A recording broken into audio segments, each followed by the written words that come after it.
All right, and we are live. Who's on the intro?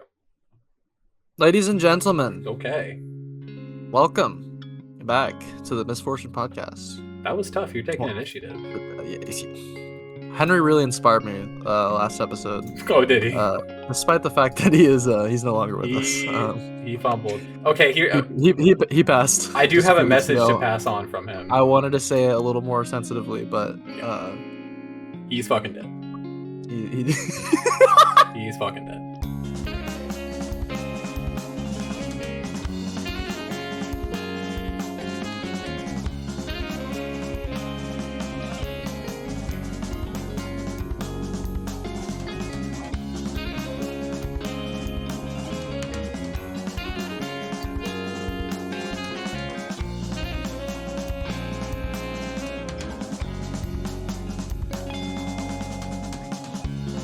I do have a message to pass on from him. Okay. Through Discord DMs, he said at 8:24 p.m. Yeah, big slop on my. Wait, hold on. Let me go to the conversation. He said, "I know I about missed the deadline. Listen, it was a miscommunication." I said, "Nah, you fumbled." He said, "I thought since we didn't do the episode in January, I thought we'd do it late February, so it's high key my fault." But I said the thumbs down emoji. Then he said, "Yeah, big slop on my part. Revoke my co-host." And I said, "Will do." Affirmative. And then I said, "Hop in VC anyways." And he said, "Can't get to my box right now," and immediately went off Discord. So, Bro, so, he wasn't even equipped. so there's that. He wasn't even equipped. Did I think not. he's off the grid currently. He did not gaff. I don't know where he is. Maybe he'll pull up at some point and this episode. He knows we're I mean, recording. look, to be fair, yes, I didn't say we were gonna record soon, but reasonably, like, bro, we're in Like, the bro. second month of the year. Yeah. We would have done it within the next like 15, 20 days, and I don't know if I could have expected him to watch all of them. I'm just gonna be completely honest. Like, To watch some of he these waits till the last movies. minute. It happens. I mean, what's What? crazy though is like I feel like he would like most of these. Yes, I agree, but you know, that's just But it. I don't know. It wasn't in the cards for him. We'll see He, him yeah, on this upcoming episode. You know, we will don't see cry, him. Henry Yeah. fans. Well, Henry yeah. will return. All Henry fans around the globe. We know you're clamoring for his great return, but don't fear, he will be back. Or maybe he won't be, and maybe he'll just be kicked Kind off of the a podcast. he'll just Yeah, he'll he'll be just done. forever be in everyone's memory. I This is not the New Year's episode, but like I don't know. I feel like I want to set down some resolutions for this year. Oh, okay. Last year, we had some great episodes. I'm not gonna lie, We but did, like but we weren't very consistent. it's not possible now to do an episode every month. It is quite literally impossible at this point. But I want to get like 12. I want to get like 12 in, like like Yeah, an episode for each month, like bare minimum. Because last year we had 8. yeah. Last year was We had not. 8. Okay, I think last year I don't know if that's a career low, but yeah, I think that no. Well, I don't know. I mean, other than the year first one. year, yeah, I think last year we had our best the fumbling. episodes. Yeah, that was a fumbling. Last year we had our best episodes, Yes. but at the same time they were just few and far between, particularly in the last half of the year. First half Yeah, of the year was fine, but last half of the year we yeah, just for both had sure. shit going on and weren't able to. But I think this year, like, Maybe that we got to lock in. We got to lock in. contributed to the quality though. Maybe That's true. That's what I was thinking. it's bi monthly time. That's no, bro. No, ain't nobody listening. Is the spark has the spark taken out of us if we just pump one out every month? I don't know. No, I I don't don't think know. so. We're gonna get in 12 this year. I If want to not get. more. I think it's the Euroface games. I think it's time. Yes, yes. Which you've already. I acquired my face. You've To already be installed fair, such a placement. I had this pace cam when we recorded the 2 episodes at the end of this last year. I just hadn't had it hooked up. But Have yeah, that shit in your back pocket. I think face cams 100%. Dude, I need Henry to be on I'm face fucking cam. with that. I know he's not going to, but Dude, that would be the funniest shit just to watch him. Like, I'm sure I'll he's just get him getting one. up, It's like like walking around, just munching on shit. You know, he'll like take us into the bathroom. no, he's like, while yeah, he's always taking like, a I gotta go piss. take a shit. Yeah, like it's like No, or it just shows his barren room as he's taking a shit over the mic. yes. Just watching nothing. Like Or if his making mac sister's and walking cheese past or some fucking something. shit. Oh god, yeah. But no, this year like That'd be great. we're locking in some Lock it form or fashion. We'll plan topics a little sooner. I feel Yeah. I don't know. I think that's the issue. We already honestly. had yeah. We already had one lined up. Are we thinking we do that? Like We're March? thinking Or are we doing something? we're thinking the same thing. We're thinking MM. We're thinking MM? something else. I can't remember what we were I'm talking thinking about, I might- honestly. That was what we were talking about. But Okay. Yeah, we can. I don't know. I Maybe think it's anime time. I'm not sure. Whoa, getting a little mystical here. I don't know. It's I'm down for whatever. I'm actually down for whatever. yeah. Yeah, MM would be good. I will say I'm not going to talk about it right now, but I do also have my personal, or not my personal, one of my personal New Year's resolutions was to lock the fuck in on movies. Right. Because this last year, especially just in like Halloween, and I feel like it's happened the last couple of years, it's like I have a list of movies that I really want to watch, and I just don't really get around to them, just because I have other shit going on. But I don't watch all the movies that I want to watch, and then I look at the month, and it's like, oh, I watched like fucking 8 movies this month, which is more than most people, I'm sure. But yeah, I want to lock in.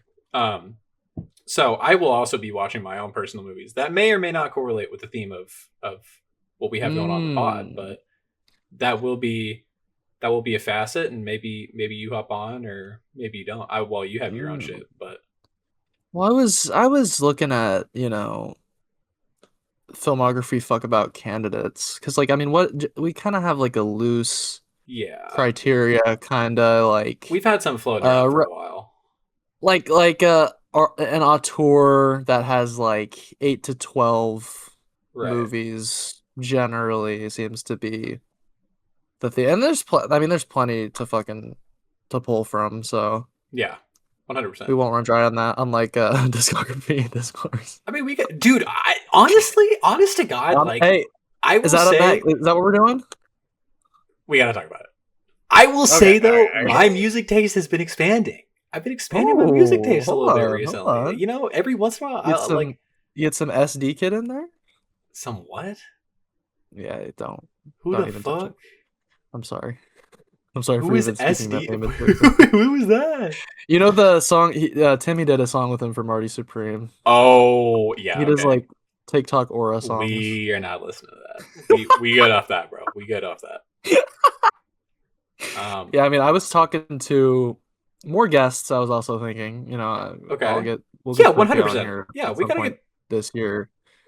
And then Moses was talking about Moses talking about doing a Drake episode. Dude, if we put Moses and Henry on an episode together, we're actually, and it's a Drake episode, we're gonna be here for 8 We're gonna hours. get overshadowed. No, we're gonna get overshadowed. It's just gonna be them fighting with each other the entire fucking time, and it's gonna be the longest episode, I think, ever. Legitimately. No, we might have to live stream that shit if there was to be such an episode. Okay, I know the live stream episodes, the quality is shit, but those are so fucking fun. I know they're some of them have been unlistenable after we've done them. Not live stream, but just when we're recording live. But because we stopped doing, I remember it was end of 2022, and you were like, "Dude, we have to stop doing live episodes." But no, we'll 100% figure it out. Yeah, shit. A lot of life shit was going on the last 6 months, but this is the year of misfortune, ladies and gentlemen. Yeah, I I just fucking graduated college. I don't have any. I work 3 days a week. The clarinet. The clarinet. Weekly episodes. Oh, declaring. Okay, I was like, what? Clarinet brand. The clarinet. Yeah, no, we're gonna invest in this podcast, and we will be #1 on Apple Music and Spotify. And we're gonna invest in Misfortune Coin, which Yes. surely is The old pump and dump. skyrocketed by this The point, old pump right? and dump. Oh The yeah. whole pump and dump. Oh yeah. We will be running some shit up. Speaking of pump and dump, What could he be talking about? Park Chan Wook, ladies and Okay. gentlemen. The big PC dubs. That's what I call him at this point. PC Dubs, that's the title. PC dubs. Yeah, oh yeah. PC dubs. Former film critic turned Yes. filmmaker. Yes. Which I would makes be sense because interested I to feel like see. so many of these movies are cynical as fuck. Yeah, 100%. Well, and it kind of lends credence to the idea. I didn't know this, but apparently I wouldn't say common knowledge, but it's kind of a known fact that most big Korean directors fucking hate their country and America. I mean everyone fucking hates America, and rightfully so. But Which country doesn't fucking hate themselves, you know? Like is there a country that's like really like proud of themselves like that? Like really proud of them, dude. I feel because like I feel like America, French we people fucking really fuck with themselves. yeah, they really You know, they after watching they, Nouvelle Vague, I'm like, oh, they those jerk people themselves are off just a lot. those people are just sitting there. They fucking love themselves. Fucking Yeah. hairy circle jerks going on over there. Oh, 100%. Just blowing fucking fat smoke in each other's faces. Yeah. Making those fries, whatever they do, you know. Whatever the fuck. Yeah. But no, But yeah. Park Chan Wook, like you can tell, even more so than Bong Joon Ho was. Like honestly, he fucking hates Korean institutions. Like, well, because Bong Joon Ho gets a little. I mean, inevitably we're gonna talk about and compare the only two Korean filmmakers that we've seen that we've really seen movies from. yeah. But he very much delves into genre films, and I feel like Park Chan Wook does as well, but you know, with a bit of an edge, bit of a way edgier than Ho, I would say. Yeah, I would say. Is it Ho or is it Junho? No, it's Junho. It's Junho. Yeah. There's an M dash. Yeah. Yeah, I mean, it's really weird how the like almost all like Asian names are westernized on Letterboxd. Right. Like you know, like Park Chan Wook, he's kind of universally known as Park Chan Wook. You know, in Korea, his name would be Chan Wook Park. Like that's his name. But like, yeah, everyone universally knows him as Park Chan Wook. Whereas like a lot of like Japanese directors, for example, it's the same thing. Like you're supposed to be saying their names like or surname, given name. But like on Letterboxd, for example, like it's not. It's just how we would say it. And I mean, even the way you would pronounce it is like Park Chan Wook. That's nowhere near. Yeah, Chan Wook Park is a completely different name. Although I will say, Letterboxd for some reason for like Korean anime directors, it's always given name first, which is very odd to me. And then that's interesting. You'll have, you know, for example, Park Chan Wook or Bong Joon Ho, which I think is interesting. I had to have a whole course given to me by my Korean friend on how to do it, and yeah, it gets a little confusing. Korean 101. Yeah, Korean 101. But yes, Park Chan Wook sounds, I guess at this point, to me a lot more natural than Chan Wook. Is his wife calling him like Chan Wook in the house? Probably. I don't. It's possible. She probably calls him. I didn't know. She probably calls him PC Dubs. PC Dubs. Yeah, that. Yeah. I mean, we should probably just stick with that. Yeah, I think so. I think that's the go-to. Best Americanized title for him. Yeah. But yeah, he is very cynical. Very yeah, definitely to this day. To this day, very edgy. But that's honestly his allure. Like, I mean, hint of a spoiler, but are you putting him over Bong? Is that what's going on, or no? Yeah, you got him over. I think I am too. I think. Let me go see Bong real quick. Again, hate pitting the Korean directors against each other just because, but like Mickey 17 very similar movies. All right, bro. No, I'm keeping it real. We never talked about that actually. I don't. No, I guess we're keeping it a dubs. No, we. Yeah. Yeah. yeah, I think Park Chan Wook. I really like his style. I really like the way he does things, and you can tell like his progression as a filmmaker over time. Like really, they can be Yeah, divided up into like periods, which I think is yeah, super they're cool. right. But you can still see his touch. Like he does that the surrealist comedy he does is so like natural, and you can see him perfected over time. Yeah, To the point where I think like by Decision to Leave kind of time, like he really has refined that specific style that he has, which I think is really nice. yeah, I Um, agree because Bong Joon-ho definitely goes very over the top yeah, one at a hundred percent, certain point. Like 100%. once you hit like fucking I don't know, like Okja, it's Okay, like yeah. Jake Gyllenhaal's character is fucking crazier than anything in any PC Dubs movie. Right. Like he's Well, and fucking also unhinged. I think that's because Bong Joon Ho is probably his checks are probably he's probably getting bigger checks than Oh Park yeah. Chan Wook. I'm sure he Oh he yeah. he makes movies for a little bit more of a commercialized audience, which isn't necessarily bad, but So Bong Joon-ho, he's the normie's PC right, Dubs. yeah, which obviously makes him bad. So no, but like if you want to hear our takes about Bong Joon Ho, God, that was like 2 years ago already. Please refer to our Bong Joon-ho episode from fucking 2020. Was that Was it 2033? 2024? Was it 2023? 24? I I don't don't know. remember, something like that. You lose track when you have so many episodes, You just feel like when you get to be a big timer like us. We're still sub 100 and we've been here for fucking 7 years, dude. That's crazy. That is ridiculous. But I couldn't yeah, do it though. Park Chan Wook, we're about to talk about it. We Let's are. do a deep dive, except for the first two movies, because so I sat down and started watching the first one. What the fuck is the name of that movie? Something about the sun Um, and the moon. it is the moon is dot dot dot the sun's dream. Yes, of course, obviously. Um, there's that, and then the other movie is called Trio, and I sat down and Right. watched that first one, and it may have been the most boring 40 minutes of my life. And I was like, "Do we really gonna watch this? Is it even on his Wikipedia?" And so I looked it up, and apparently he barely had any creative control over his first two movies. Oh, And I so see. he like completely disowns them, and he's like, "Yo, if you're gonna watch my filmography, don't watch those." Yeah, and I resent. I hate that I didn't get to that because I typically like to watch the ones that Right. aren't typically represented. But we're going by the Wikipedia page, and Yeah. like flat 10. It's pretty good. And I'm just I don't want to include anthology movies because that just kind of Yeah. gets like Harry. Like, should we just watch his part? Yeah. It Right. just it seems like kind of a waste of time. Yeah. But Exactly. So I've heard that's okay, so I'll probably check it out at some point. It's got yeah. He's made several. Takashi Miike section, so I'm like, okay, I'm interested. He's made several anthologies, I believe. Mm, Um.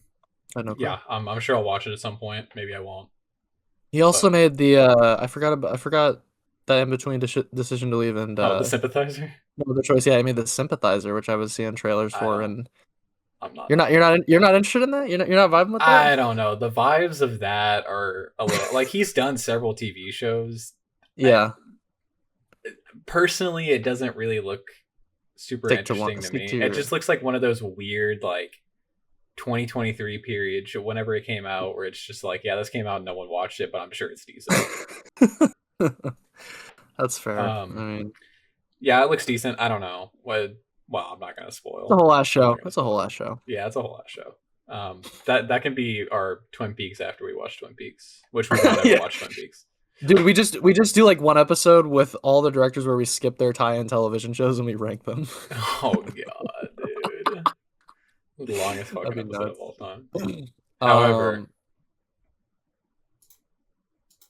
do we however, already did we have anything else to say about him generally before we oh no, pop in? I mean, I'm ready to pop in. I'm ready to pop in. We got so this guy comes onto the scene with quite a controversial film. Yes, I will say, I'm okay, both of us prior to this had only seen Old Boy and No Other Choice. Yes. Those were the only two that we have seen.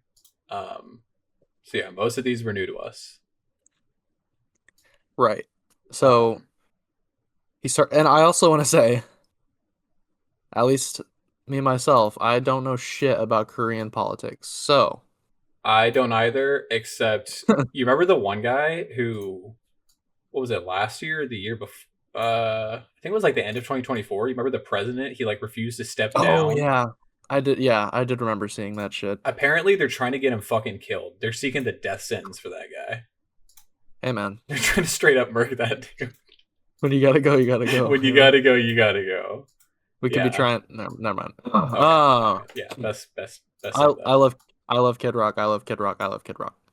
Hey, what do we think about that Turning Point USA halftime show? Come on, guy. Come on now. That shit went Dude, hard. I fucking hate my goddamn uncle because like, dude, he was trying to Oh like, he no. wasn't with us. He was watching the Bad Bunny thing like, because he like shits on Trump all the time. So he was Yeah. watching the Bad Bunny stuff and he was like, okay, okay, this is pretty cool. But it was clear he was like kind of like Yeah. like inching towards the remote, and he was like, I had to Turning Point USA. I had to turn it on for Libras, and I'm like, bro, Yo, you know what? I will get the say fuck out of here. I dabble in a little Bad Bunny, not too much. I don't really know much of his shit. The halftime show was tough. That shit was hard. That was my favorite one in a while, Yeah. Oh no, it honestly. was better than Kendrick because I think I just heard all of the songs that he did so many times. I just didn't fuck with the music. I did think Kendrick's performance was very Performance good was though. good, but Bad Bunny, I mean, like I don't know, just the overall presentation was so fucking cool. It was peak. I It mean, was very good. it's cool to have something that actually says something, and it's not just Katy Perry and Maroon 5 jerking each other off Yeah, exactly, on a stage for 15 minutes. exactly. Um, Which you may need to see the booty pretty you may need soon. to see the So booty. PC dubs. Got 10 movies. Starting off with yeah, 10 films. very controversial. But also apparently very, very well known in Korea now. Yeah, I Um, mean, I think I heard it was like at the time the most successful film yeah, in Korea, yeah. which like Um, is crazy, and but it's still also up makes there. sense given the tensions between the two Yeah, nations. yeah. Joint security area. Joint Security Area, or Um, as they just call it, JSA. That's just the title of it there. yeah, Because I think that term is just so well known there, probably. right. Yeah, that's like it's like ice over Yeah, here or something. yeah. Uh, Um, yeah, JSA, which has been on my watch list for forever. yeah, Um, like every other PC Dubs right. film. I didn't have too many expectations going in because you know, Yeah. first film. We'll see how this goes because Right. it's either hit or miss in Right. terms of your debut. But I would say this is a hit. I would say this is It quite a hit. was. It was. It was a very fun movie. More goofy than I thought it was, more lighthearted than I thought it would be. I thought it was going to be very serious. Yeah, And part of it was, but I didn't. I think the whole investigation part of it is interesting. yeah, I kind of don't necessarily think he 100% knew what he was doing with that a lot of the time, but I like that aspect of it. I don't know. I think this is one of those things where you don't necessarily have to look super deep into it necessarily. no, because yeah, the investigation it makes it feel a lot more complicated than it actually is. Yeah, right. Like, because at the end of the day, these were just dudes that became buds. Yeah, And that's cute. And I'm sure it's very much what Korea needed at the time. yeah. Uh, and Fun I fact. don't. Fun fact about this: the South Korean Prime Minister gave this as a gift to the North Korean Prime Minister in 2007. He gifted him a DVD copy of this I movie, was gonna say this DVD of. which I can only imagine what the reaction of that was. I mean, that's just But such an interesting concept. Though, like the demilitarized zone. Like oh yeah, it's just it's fucking like it like two entirely different worlds. I just mean, that just forbidden brings up zone like area. Yeah, yeah, like the craziness of like borders in the first place that you know uh these people are quite literally divided despite sharing the very same humanity. And that I mean that was probably my favorite scene in the movie is um when he there's quite a rotating at least in the 2000s there's a rotating roster and Dude, it's so funny. It's the same 5 actors in every it's an fucking movie. it's the Nolan of fucking Korea, dude. Like But it's so good. he's got his guys. It's so yeah. They all have range. It's so good because they're all such fucking good actors. Like Yeah. and Which yeah, why wouldn't you just reuse Song Kang Ho Yeah. for the 35th time? I would say that I wish they were in American films, and they are. You know, he's in Snowpiercer, I guess. Watch, Squid Game. but I don't. This movie made me realize, low key, America is not the master country of film. Weird shit. Like if you handed if you handed Song Kang Ho and Lee Byung Hun to like Nolan, he would have no fucking clue. Yeah, he doesn't know what to do with all that. He would have no fucking clue how to direct them. But they work so well with Park Chan Wook's like his surrealist, Yeah. you know, kind of way of directing. Yeah, but no, Well, and that I do love how they're constantly just showing up, even if it's a cameo. we'll have that conversation with Stoker, but you Oh, know, Stroker. to assist. I'm so glad they made that joke. I'm so glad. I was thinking about it the whole time. Dude, when yeah, PC Dub's like, I know you were thinking it too, guys. Don't worry. I'm putting it in the film. We'll talk about it. I mean, Bong Joon-ho, you know, regardless of what you think about his, you know, English-speaking films or Stroker in the first place, Yeah. which that has its own problems, I think, because of separate issues. But Yeah. Bong Joon-ho can direct the shit out of an English-speaking film. That is true. That is 100% true. Yeah. Who here in America has directed like foreign language full films? foreign. Goat Linklater just did. Yeah, Linklater, and he He pulled fucking it off. masterfully. He pulled it off. It just makes me think, like, I always wonder every time I see like a director directing people not in their native language, like, how does that work? Like, how can you tell? Like, obviously there's an interpreter on set, but like, like, how can you understand? Because, you know, there's just completely separate tones in different languages. Like, Right. like the pitch that you're saying shit in means completely different things in one language versus another. And Park Chan Wook did it twice. He did it with English and he did it with Chinese, which is crazy. Right. Yeah. Yeah. I wonder what the process of that is like, but he does it so well. And yeah, you're right. And fucking Japanese. With the Handmaiden. Yeah. So he's like masterfully just like directing all the, and I've never heard anyone be like that, like the Japanese shit wasn't good, accurate, or the Chinese otherwise, you know. Well, they're switching back and forth between like word to word in that movie, which is crazy. Yeah, quite literally. But yeah, this film, I will say those were the only kind of stilted performances I feel like were like the Swedish dudes that came in, but also it's not their first language necessarily, right. But they didn't seem to be like super professional actors. You can tell that I don't know if you noticed, but the blonde dude was getting dubbed over a lot. Yeah, no, there was hella ADR going on. Like, yeah, they were in the booth after the movie for sure. They were hitting up on Animation. Yeah, no, that was probably, and honestly, to me, I think the investigation is the weakest part of the movie. But he carries the intrigue like throughout the whole movie very well, and I guess that couldn't really be done, you know, without the investigation. So right, and it's not terrible, you know, but I think that is personally just my least favorite part of the movie. I like the investigation, but also I did feel like it was the intrigue that was carrying it for me at first. So because like he pretty much just like unveils it like halfway through the movie, like what's going down. So it's not entirely like a whodunit for very long, but yeah, I mean this movie looks fucking great. Oh yeah, 100%. The nighttime, all the nighttime scenes are so good. Yeah, that's my favorite scene in the movie. I was saying earlier, when Lee Byung Hun is out in the field and he's about to trip up that mine, and like he's like motherfucker save me. Like Yeah. I thought that was such a good scene, like uh cinematography wise and acting wise. Like the- he definitely already has a good command over directing Yeah, 100%. actors at this point. And of course you do just have like super talented Lee Byung-hun, Song Kang-ho, Lee Young-ae, who is also in Yes. Lady Another Vengeance. She plays the detective, and Shin Ha-kyun, the oh yeah, the Tyler the Blevins. goofy guy. Yeah, the The goofy goofy guy. guy. Yeah.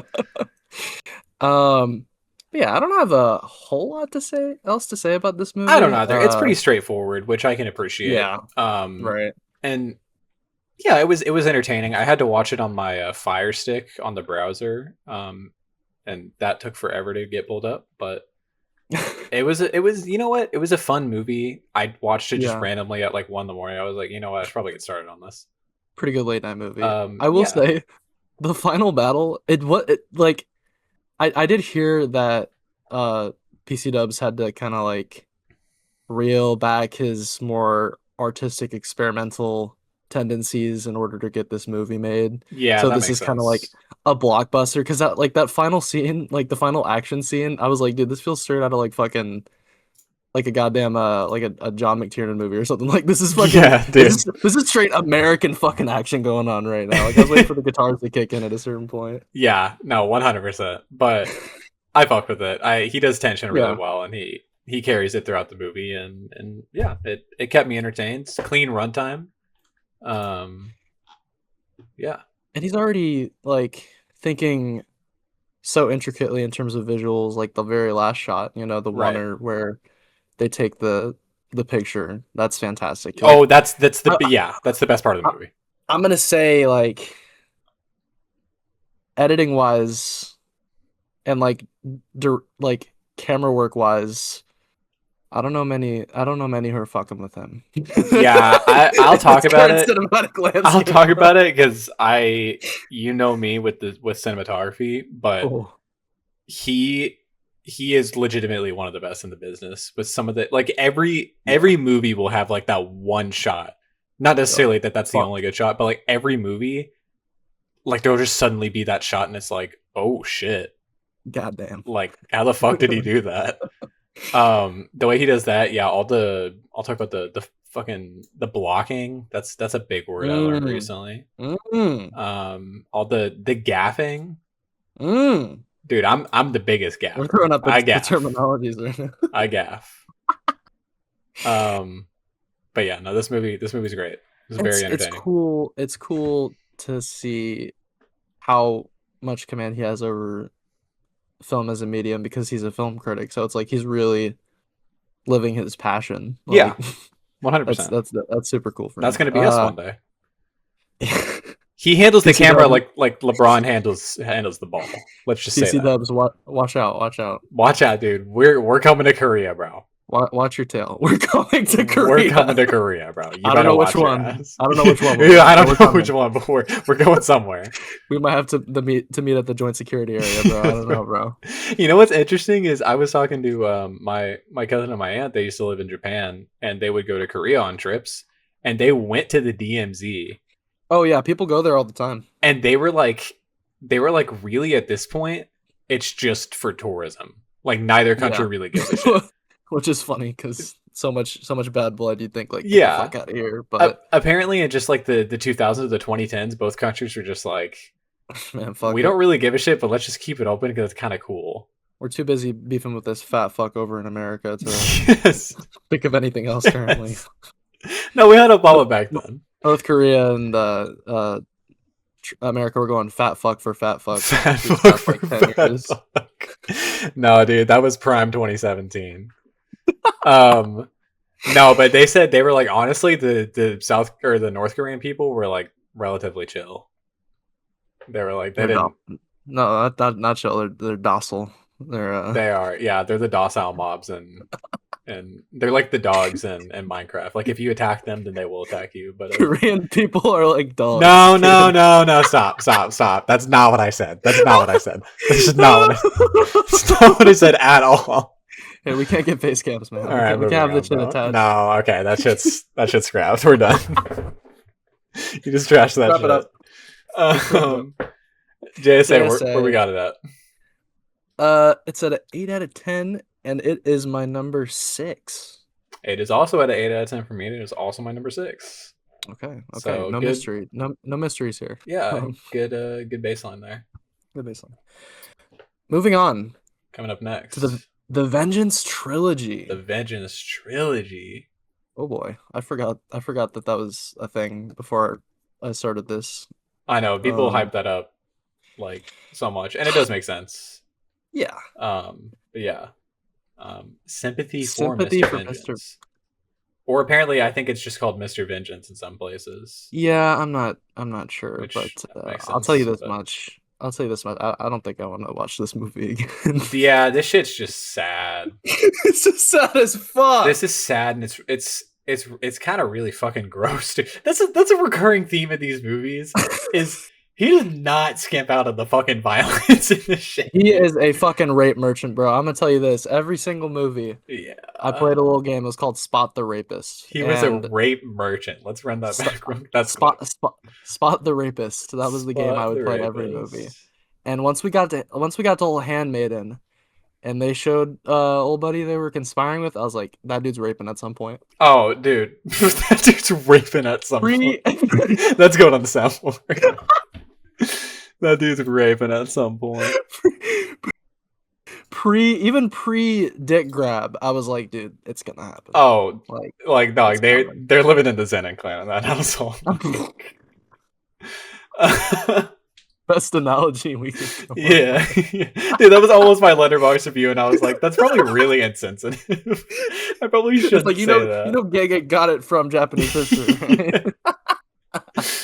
Right? And yeah, it was pretty. I had a pretty good hit rate. Did you? Spot it's not a good term for for it. it. Spot the rapist. You get the rapedar.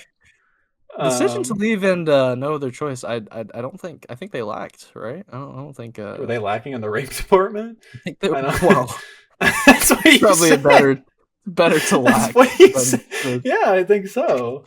Better to lack. I mean, there's a lot of sexual violence in these movies, and I mean that's like Yeah, I they feel like are. that's something that he more so has than like a Bong Joon-ho, and I think that lends to the darkness and the edginess, especially of this movie. Well, You and know- I think that's another criticism of again, I don't want to make assumptions. I don't live in Korea, but I think the general consent or it's general knowledge that there is a relatively high rate of sexual violence in that country. Yeah. I think towards women, and I guess from what I've heard from people who lived in Korea or were born there, it's kind of not necessarily encouraged, but it's like not nearly as consequential as it should be, which is incredibly sad. And so I Yeah. think that plays into the fact that it's in these movies. Whatever he's saying about obviously he's not saying it's good, but Right. I think that is a big part of why it's here. Yeah, I mean that makes sense. And okay, this movie, I think JSA kind of has a. I mean, it's a relatively. It's not really a relatively radical idea that like we're all humans at the end of the day, North Koreans and South Koreans. No. But this one, It's I don't know, I feel actually like one of this the one plays with it a little more. yeah, it's one of the more politics. positive movies. No, for honestly, sure. very liberal feeling. Yeah. And then you get to one- this, and it's just pure like there is absolutely nothing good about the situation. Yeah. Yeah. So this movie. What'd you think? God. What'd you think? I thought it was great. I mean, despite the fact that I definitely do not want to watch it again. No. I mean, just fucking like at first it's fine, Yeah.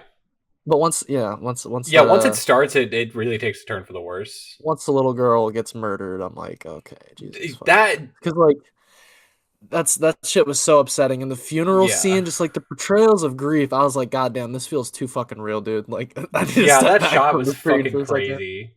Oh my Because I god, yeah. 100% was not expecting them to kill off the child, like the little girl. Yeah. I mean, obviously she's not in a good situation, but yeah, it really just starts off. I mean, it's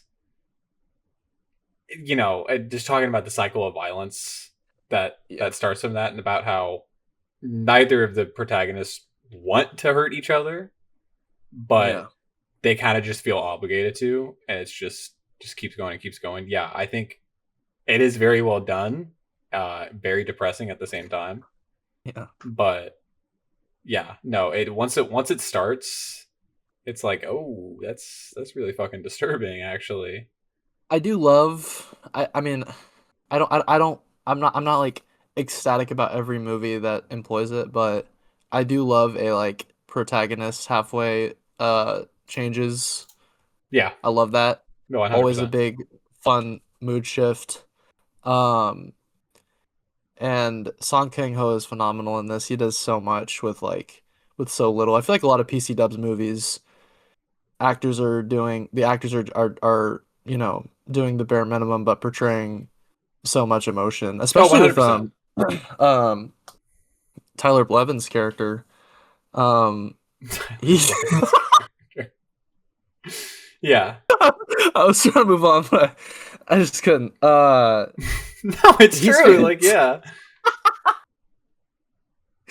he's fantastic playing a deaf and mute character. And like there were so many points in the movie where I was like, dude, why don't you just tell him his your daughter got killed by this other dude? And I'm like, fuck, he's mute. I forgot. Like, Dude, I completely fucking forgot that yeah. he was deaf. And in the scene where she was drowning, I said out loud, No, I was like, why didn't he just turn around and look at her? And then it hit me, and I was like, oh. and it's humor. It's kind of funny. And I've heard it said that PC Dubs was laughing while he wrote this movie, which is Yo, this got just fucked up. fucking demon time Yeah, screenwriting 100%. going on. But He there must is have a kind of crazy strong mental. there's kind of a comedy to that where like this dude can't fucking hear the little girl getting murdered in the background and this dude very obviously making noises. Like it's a very fucked kind of humor. And this movie has Yeah. a very fucked kind of humor. Like my jaw was on the fucking floor when they cut when they're showing like the apartment and the four dudes are jerking off and you think Oh, like yeah. No. the girl's having sex in the other room, And she's his fucking sister, crying and I was like, from pain. this is Okay, fucked. to be fair, it low key is funny. Like, it's played for laughs. Like, Yes. it's No, obviously it is. fucked, but it's an incredibly dark sense of humor that a Yes. lot of people, I like. Me personally, I find it funny because I understand that kind of humor, but not to sound like I'm really edgy, but I have a I can dark sense also of humor. understand why a person would get turned away by that. I'm not. Yeah. I don't. I'm not going to claim that I think his movies are for everyone, but Yeah. yeah, this one 100% I think leads to that super dark sense of humor, maybe the most out of all of them. Right. Um, Yeah, probably. but yeah, no, I can understand. I think what you said is really interesting about how the actors kind of work with nothing, because I saw an interview for No Other Choice with Lee Byung Hun, because he worked on you know PC Dub's his first and his last, or his most Yeah. recent movie. And he hadn't done anything in between the two with him. Um, and he said in the interview, he was like, in JSA, PC Dubs had a very loose kind of style of directing where he really Yeah. left it up to the actors' interpretations. And I guess the way he's evolved up until now, that he noticed, is nowadays it's like PC Dubs, he's like, he know what he wants. He has the control. Yeah. I mean, Um, that just comes but with the age and experience. yeah, but I think it is interesting, the idea that you know he is getting masterclass actors, like 100%, Oh yeah. and are out of Korea. Um, and so I think it is interesting that he's able to leave that interpretation up to these actors. Like, they're so fucking talented that they could work with that little. Yeah. That I'm not going to say that's what America is lacking, but if you watch a Stoker or a Stroker, Stroke it. there are certain performances that even some veteran actors, it's like a little, it's a little, oh, okay. We'll talk about Stroker, Yeah, we'll talk but about Stoker. I That I was just I the closest comparison. I do I do agree that like these are he's got the best around. He's got the Oh, best around. I 100%. mean these this is the fucking like this is the S tier of Korean actors. I'm sure there's more, but Oh yeah. you know in this movie yeah Song Kang Ho is just Sorry, I went off on a tangent there. ridiculous. No, it's related. It's related. It's PC dubs. It's PC PC dubs. dubs. All love PC dubs. All of PC dubs. That's top. That's top, bro. Signed. Signed PC dubs. Um, yeah, no. Song Kang Ho is he's so good as just this random guy who, you know, his life just completely turns upside down. He's a really good contrast to Tyler Blevins because he's like a Yeah, bright-eyed kid, and this dude's a fucking grizzled old CEO now. Well, I mean grizzled after the death of his daughter, to be yeah. fair. But Obviously, yeah. You know, a little. Did you like his Kubo sunglasses at the beginning oh, dude, that's when hard as fuck. when they first introduced him? He was tough. Like, He hell was looking yeah. tough. Yeah, yeah, 100%. They contrast each other really well. Um, and I think that, and it is interesting because they don't actually really meet each other in the No, movie until like close to the end.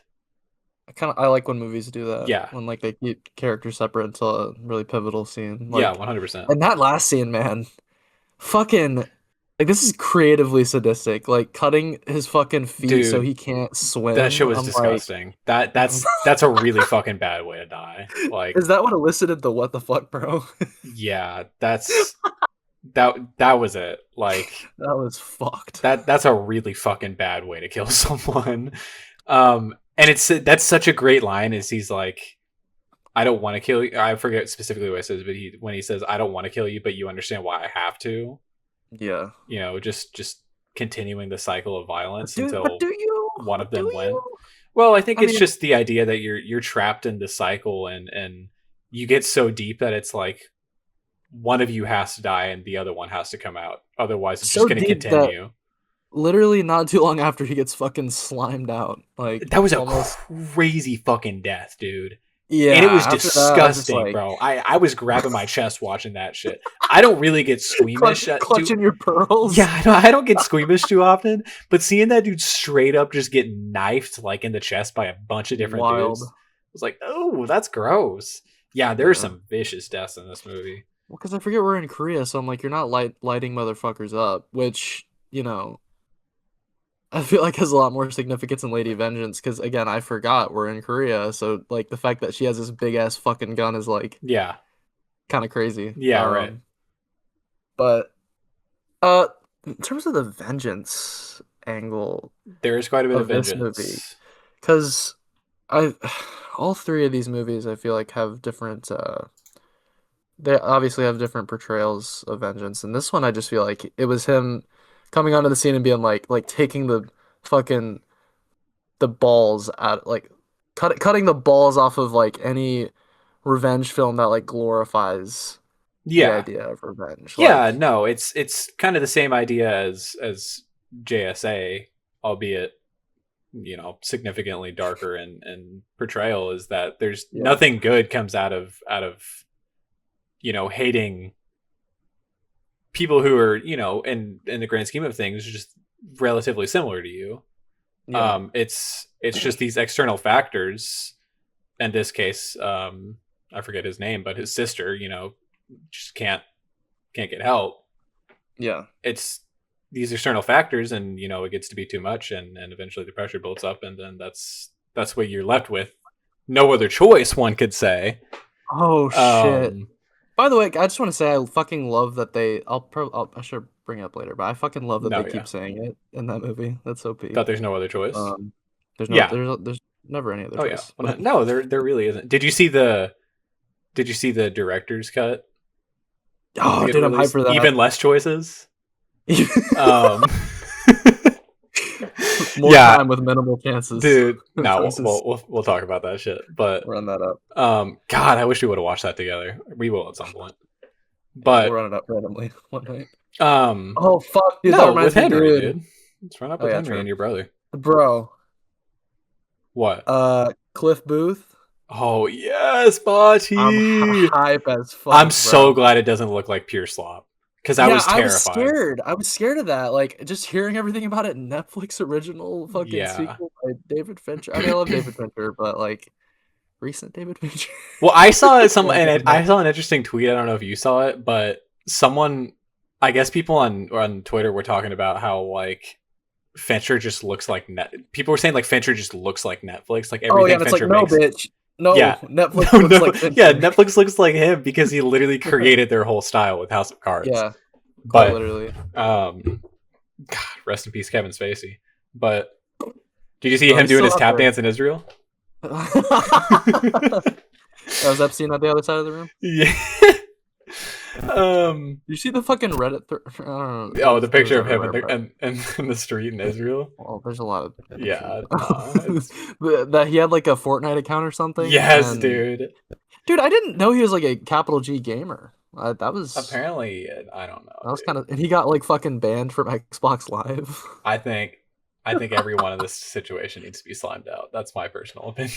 Honestly, I've never been a big proponent of the death penalty, but like, honest to God, I think I think we gotta bring public executions back here pretty I think soon. we gotta open up those files and we gotta open up those brains um. for knowledge to see what they know. Yeah, obviously, in a video game in GTA. No, the clip, the fucking trailer looked dope as fuck It though. did. Like, It looked fucking great. I'm glad that I'm hype. they. I'm hype.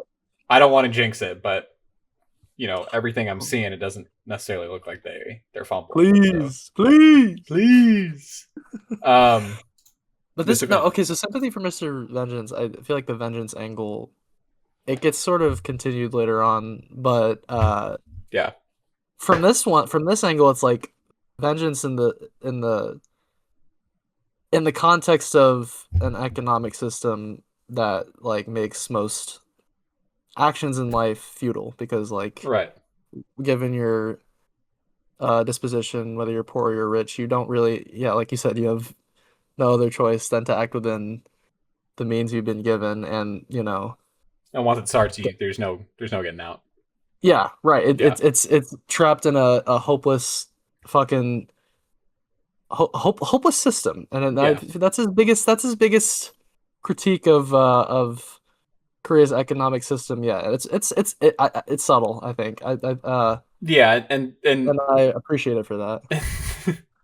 I can only imagine how fucking bad it is there. Like I've heard, and I don't want to make assumptions as an outsider, and They're making fucking Parasite. I'm just like, I mean, to be fair, how, we're not how bad is it? we're not one to speak in America, but Yeah, we have our. But I do know apparently the economic system in Korea is just so massively fucked. right. So I don't know. I mean, yeah, I don't want to Over make here we just assumptions. I have don't know. I just over here we just have billionaire pedophiles running everything, yeah. At least they're not which I assume is the same pedophiles. They're everywhere. Well, well. I hope not. I don't know. yeah. Do you think they Hopefully are? they weeded them out. I don't know. I don't think they're pedophiles. I think they're just like persona villains. Like they're just stereotypical. Persona villains. Yeah, they're Fucking stereotypical. Like I got a lot of money. Fuck you. Your life's Kamoshida is the miserable. fucking prime minister of South Korea. Yeah. No, Kamoshida is a pedophile. Oh shit! Yeah, they rooted him out quick. They did, bro. They got his ass out Get the lickety fuck split, outta bro. here. Fascism's alright, but pedophiles gotta go. Yeah, exactly. Woke fascism. Woke fascism. Let's get it going. Yeah, lots of Sympathy. criticisms. Maybe I may not be high intellect enough to notice them at all times, but he definitely makes his opinions known. Yeah, and I mean, I don't know. This is a great movie. This is a really good movie. I personally think the first half is a little slow. Gets to a slow start. I would agree. Yeah, it's a pretty slow start, but once it gets going, it really gets going.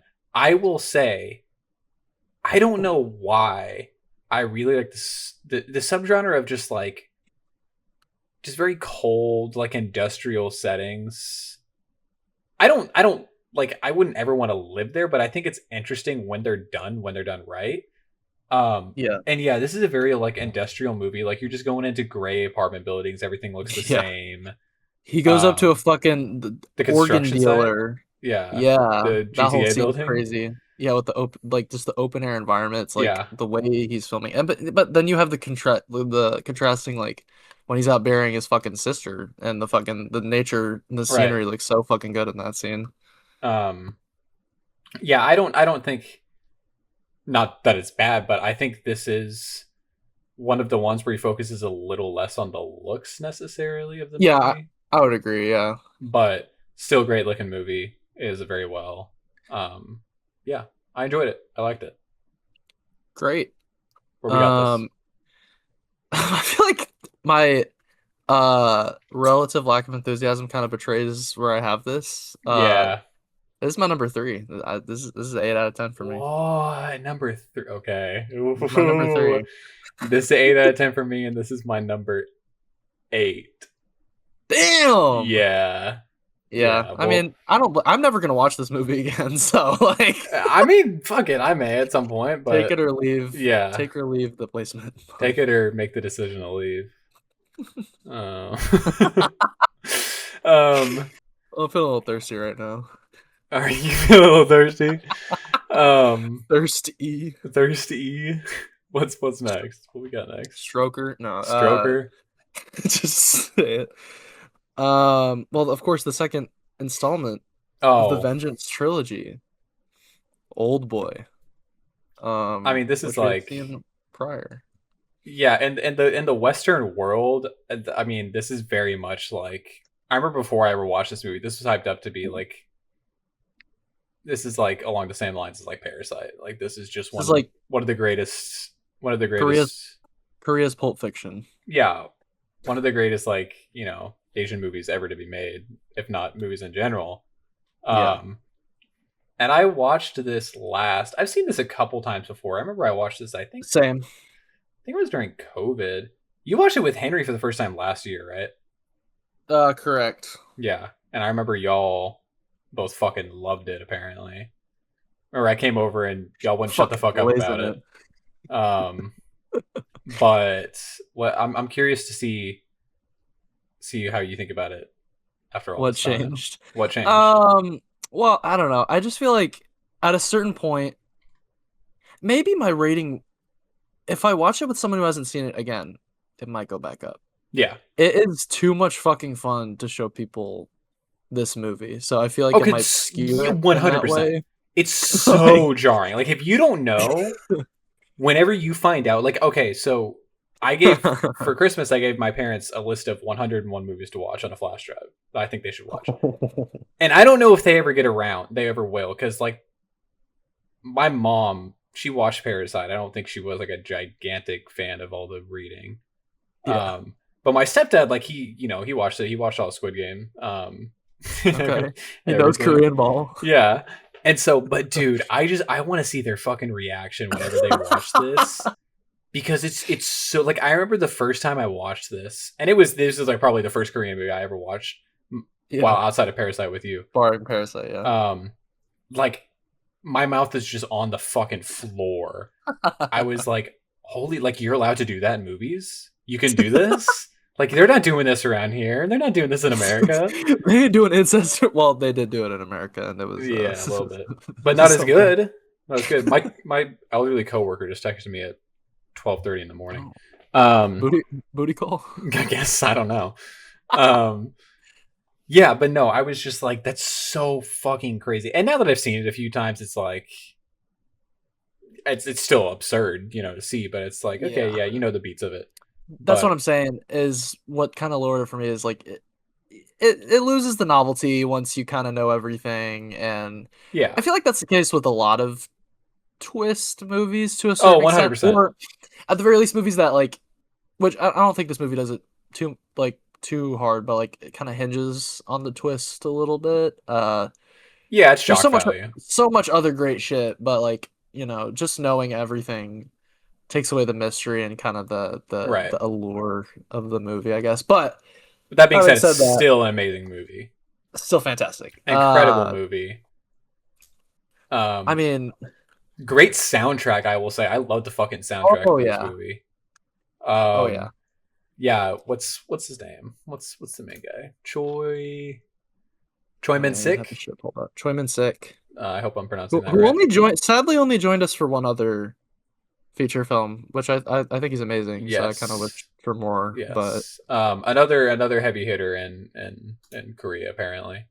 oh yeah, But big one, big one. yeah, he's great. Does such a great job as just this unhinged. I love his contrast because like not 100. This isn't talked about so much in the movie, but like he definitely has some sort of personality disorder like Yeah. throughout the movie, and I love just seeing his mood changes. In the beginning, he's just this dickhead that everyone gets pissed off at, and Until his then life turns around. yeah, and then he gets kidnapped, and he's in this weird in between phase, and then he gets out, and he's very very incredibly cynical, like very very dark, doesn't really talk a whole lot, very I mean, calculating.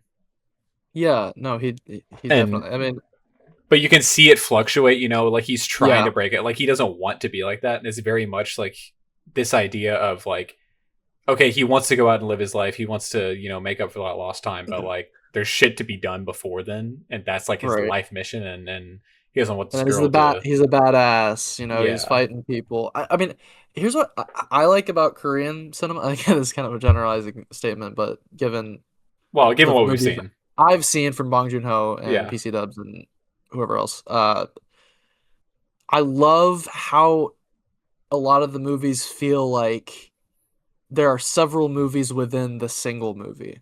Like him being yeah, trapped in there, that's an entire movie in and oh of yeah, itself. and it could be, and I would watch it. Yeah, absolutely. And then the rest is like, a entirely separate movie.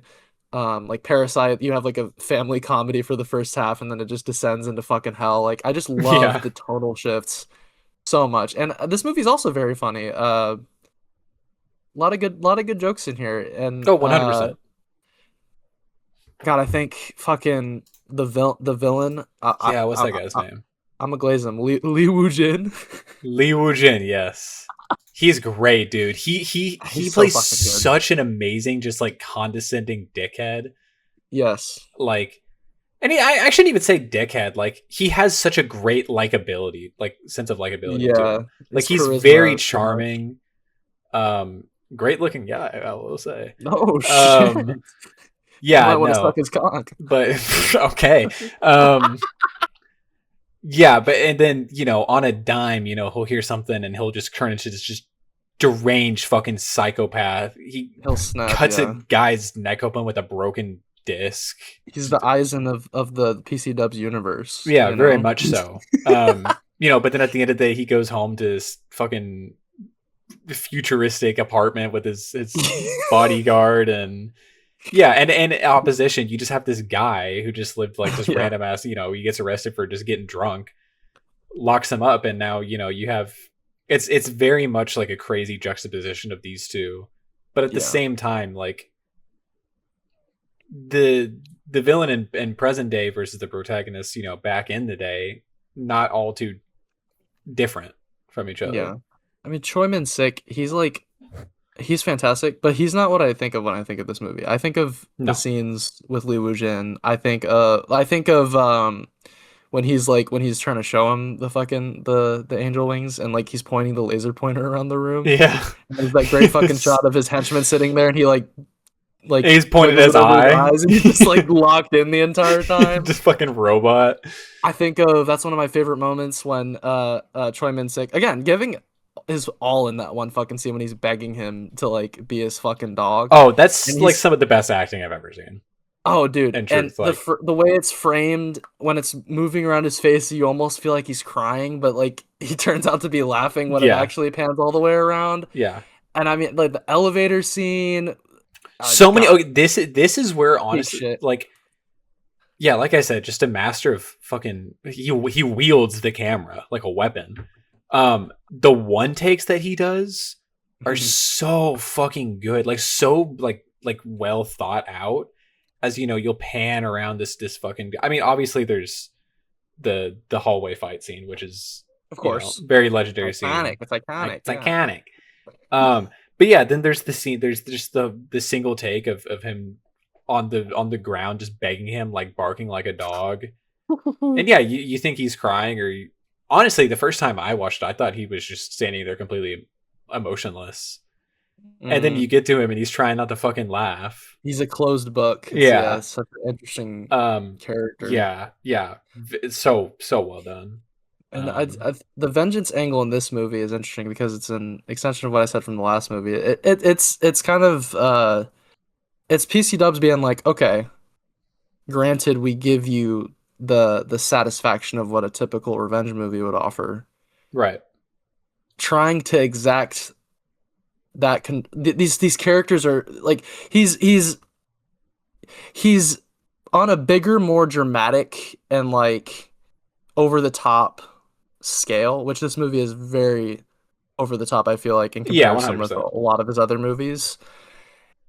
Trying to exact control over, again, a world where it's sort of futile to do so, especially with Choi Min-sik's character, who feels like a badass, feels like he's capable, physically mastered martial arts, I guess, while he was in that room, but mentally he's still a prisoner to whatever Lee Woo-jin wills him to do with fucking Kyoko Suigetsu.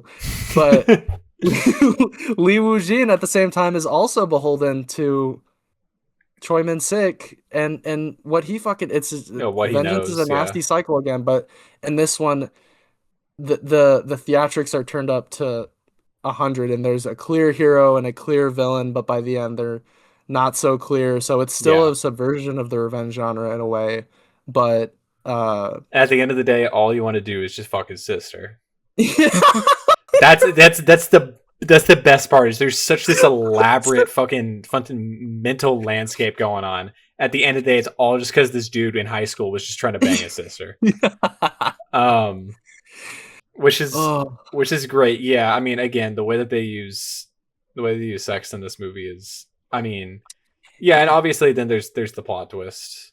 Right. And I feel like that the big criticism of this movie, and that kind of shows in what we've been talking about, is like the female element is like his daughter is she's kind of a tool, or like a pawn. she is kind of a device. But I would argue they're all pawns. Yeah, it's to an extent. It's just the scheme that he's elaborated. She's just a victim in this weird masculine dominance game that's going on between the two of them. She just happens to be a part of it. I mean, at the end of the day, the one who got all this shit done, obviously Lee Woo-jin paid for a lot of the shit, like the building he's captured in. Yeah.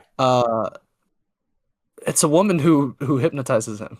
Yeah. So at the end of the day, these two guys in their fucking dick measuring contest, whatever they want to call what they're doing, vengeance, revenge, justice. Yeah. It's all under the swinging stopwatch of a woman, Right. So I don't know. It's very interesting. I'm sure you could do a full fucking case study on it and pick it apart for days. But yeah, why is it called Old Boy? I still don't really get. Because remember the name of the high school club that all the guys were in together was something Old Boys Club. The Old Boys, okay. Which I had to think about that the other day. I was like, why is it called Old Boy? I think it's a kind of random name. I don't. Yeah, he was like, fucking, I don't know. Yeah, I think he was slap just it on there. Fucking pick something, but yes, that is. It's not my favorite title, but no, not my favorite. But I do want to say this has one of probably maybe my favorite or most underrated member of the PC Dubs ensemble. Okay. Oh Dal-soo, who plays the guy who owns the building and gets his tooth picked out. Yeah. He's in there. He's in there. He is in there in quite a few times. Yeah, he's another recurring character. In the next one, as a matter of fact. So Old Boy, if we don't have anything else to say. Yeah. That's all. Old Boy. This is a 9 out of 10, and this is my number 2. Very hard. I've deliberated for Oh a very my long time god! over this. Oh, thank God. I had many mental battles with myself. Oh, yep, yep. I was gonna come on here, and I fully expected it to be your number one. This is also a 9 out of 10, also at my number 2. Uh, And I was gonna have to have some big boy conversations with you, but I'm glad. And honestly, when I thought that Henry was gonna come on, because I know this is Henry's favorite of all of them, I was gonna have to Great have I session. was gonna have to sit him down. I was gonna have to be like, I son, have to smack that I was ass, gonna have to, child. I was gonna have to, I was gonna have to sit down. I was gonna say, son, son. there comes a day when a boy has to become a man, and he has to realize that Old Boy is not the best PC dub movie. It's an I amazing. think that's what happened. I think that's what I It's think an I became a amazing. man You became a today. man today, and I'm proud of you for that. You know what you get? Actually, hold on, just 1 second. Oh shit! Hold on, just 1 second. I'm getting a treat, guys. Greetings. Thanks. I I'd- get spammed with the fucking soundboard. I'd add a slap that ass I'm gonna have to with the with the sound effect. There we go. that's Old Boy. Yeah. That's also my number 2. Okay. Which, oh god, I mean, surely it's the same movie. We'll see. Surely, right? We'll see. Moving on to the final installment of the Vengeance trilogy. Vengeance trilogy. Lady Vengeance. Lady Vengeance. Lady Vengeance. I knew absolutely fucking nothing about this movie going into I mean, it. there's a lady and then she's gonna get revenge. Yeah. To the extent of my knowledge. This is probably his darkest movie, I think. Really? In my opinion. Yeah. I It's think- also a pretty tough watch. The violence isn't necessarily as high as Mr. Vengeance. And honestly, I think Old Boy is where the vengeance gets to its peak. Like in terms of some- the wacky, the craziness. yeah, but yeah, dude, like once you realize what's about to go down, it's like, oh fuck, okay, we're gonna watch some crazy shit. Yeah. Lady Vengeance, it took me a minute to get hooked on this, I will say, I very much agree. because I didn't 100% know what was going on. I didn't fully understand, like, oh, she's going around to everyone that she was in prison with. Yeah, same. And honestly, it's kind of, a lot of it's played for laughs at the beginning. Right. Like, you got all these fucking wacky characters in prison. Everyone's got their little gimmick. But yeah, once the vengeance starts, it does not let go. Kind of like Sympathy. Yeah, it's like a drop into hell at a Yeah. certain point. Yeah, 100%. Yeah, it took me a minute to get hooked on this. It's just so fucking like she's getting like There's a you lot of know, build up. Yeah, she's getting flashed by the paparazzi, and that's how it fucking felt like Yeah. watching this at first. I was like, fuck, there's a lot going on. We're cutting around a lot, Yeah. doing this, doing that. It did feel hard to get invested at first. And see what exactly was What's going on? What are we getting What's going vengeance on? for? You know? yeah, what in the first place. I mean the vengeance in this movie, it's a very I'm thinking when I'm going in, I'm like, okay, it's like a gender, it's a gender thing, but I mean Yeah. it's not even No, it's just not. that Well, I mean, it necessarily. plays a part in it, but It definitely does, yeah. But what I saw was, I guess it still is gender at a certain point because it's like femininity and masculinity, well, but it's really just this lady who has had her whole life robbed from her, yeah, and so she tries to make, I wouldn't say tries to make the best of the situation, but she acknowledges what's happening, and she starts to plan her vengeance as early as possible. right. You know, And what I mean, I mean, she utilizes the tools that she's gained in that time. yeah, And I think I don't- the Sorry, point of, well, I was just about to say, the point of it to me kind of was, I mean, I'm not going to say spoilers because everyone's seen the movie. Spoiler, listening to guys. this, but the what's his name? Choi Min-sik's character, Yeah. his downfall was of his own making. Yeah. You know, like he not only did he caused the vengeance to be created, you know, within her, but also he gave her the tools to enact it. And then she does in a way that he, you know, and his arrogance never fully expected. Yeah, it's self defense. Yeah. Is what I see in this movie. And like, I say it goes beyond gender to a certain point because you know one of the people that Lady Vengeance topples in the very first like 30 minutes of the movie is a rapist who is a woman. Yeah. But she's also a very masculine woman, you know, and in a similar way, Choi Min-sik's character kind of is. So it almost shows like possibly like the consequences of masculinity and you know how it can be extended to like such extremes as you know rape or you know which very that whole scene on the dinner table is really fucking hard to watch, like a very Yeah, that's domineering form of masculinity that could like drive someone to even wilder urges. I mean, we'd seen like all the shit with the Epstein files, and I'm just like, yeah. that's what kind of made me think back to it was you know all Yeah. those kids. I was like, fuck, like these are all fucking Just a bunch of little you know kids. bunch of little kids. They're victims Yeah. to a domineering adult. Yeah, that scene where you were watching the little kids record, Oh, that was a really fucking tough watch. Like yeah, that shit not was fun. like, yeah, which obviously you know you're watching and it's a movie, but Well, this shit it's goes on like, in real life. yeah, Like, that's, you know, that there's videotapes the exact same actually in real life, and it's like it's so disgusting and abhorrent that no one, you know, whether it's you're watching the movie from an outside perspective or your character within the movie, no one has any sympathy for this person. Like, and everyone kind of yeah, agrees, like, we either let the system do its thing, or we just fucking take care of it now, which is right. what everyone agrees that he deserves. And this is, I mean, easily the most justified Yeah, vengeance 100%. Like out this of. guy deserves to die a horrible death. I mean, Like, yeah, and like it's a more communal revenge. You know, it's like yes.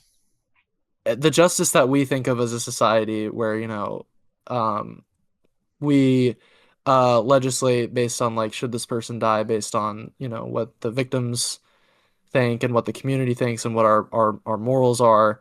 It wrestles with that because you know even at the end of the day when vengeance is justified, how the fuck do you still feel afterwards? You still live with Yeah. being a victim, and that's what that whole last scene beautifully I feel like communicates in the sort of vision that she has with surprise cameo from good old boy. Yeah. Uh, Yeah. Lee Woo-jin from the last movie. I was like, oh shit. Yeah. Right. That's Um, surprising. and yeah, I think it's interesting how when you know you finally get to the scene where they're all enacting, you know, the vengeance. It not only what's the main character's name? I'm trying to Lady remember Vengeance. now. No, Lady Lee, Vengeance. Lee Gum-ja. Yeah, it's not only her vengeance, but it you know it now is all the families who you Yeah. know deserve justice for what they've lost.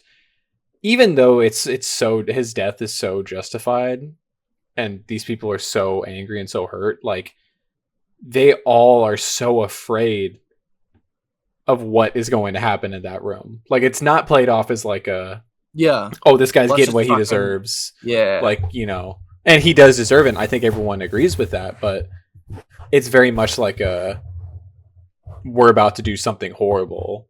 But it needs to be done. And at the end of the day, they all agree on that, which I think is a very interesting part of the movie. You know, it's not like a celebratory thing, even though they do end up having Yeah. a celebration. You know, they're trying to make the best of the situation. It's a reckoning with fucking violence in a civilized society. Like what like Right. how the fuck do you deal with it? Like it's a really nice sort of final not thematic statement because it doesn't really give you any answers, Yeah. but it raises the right questions, I feel Yeah, like. exactly. And we haven't even talked about her romance and her child, Oh yeah. which is I also, wasn't expecting her to have intercourse with any man, to be honest. I yeah, I thought she wasn't would have either. abstain from that. I wasn't But either. even then, she was like, "Dick was mid." Dick was Which made me mid. laugh. Dick was Um, mid. yeah, and the whole that was a really interesting part. Her going to see her child. Yeah, her And Australian child. There are yeah, Australian people here. who wants to know, more about Korea? And she's like, dude, I know about Korea. It's fucking Yeah, you don't want to fucked. know. It Stay your ass was in sad Korea watching. or in Yeah, it was sad. Australia.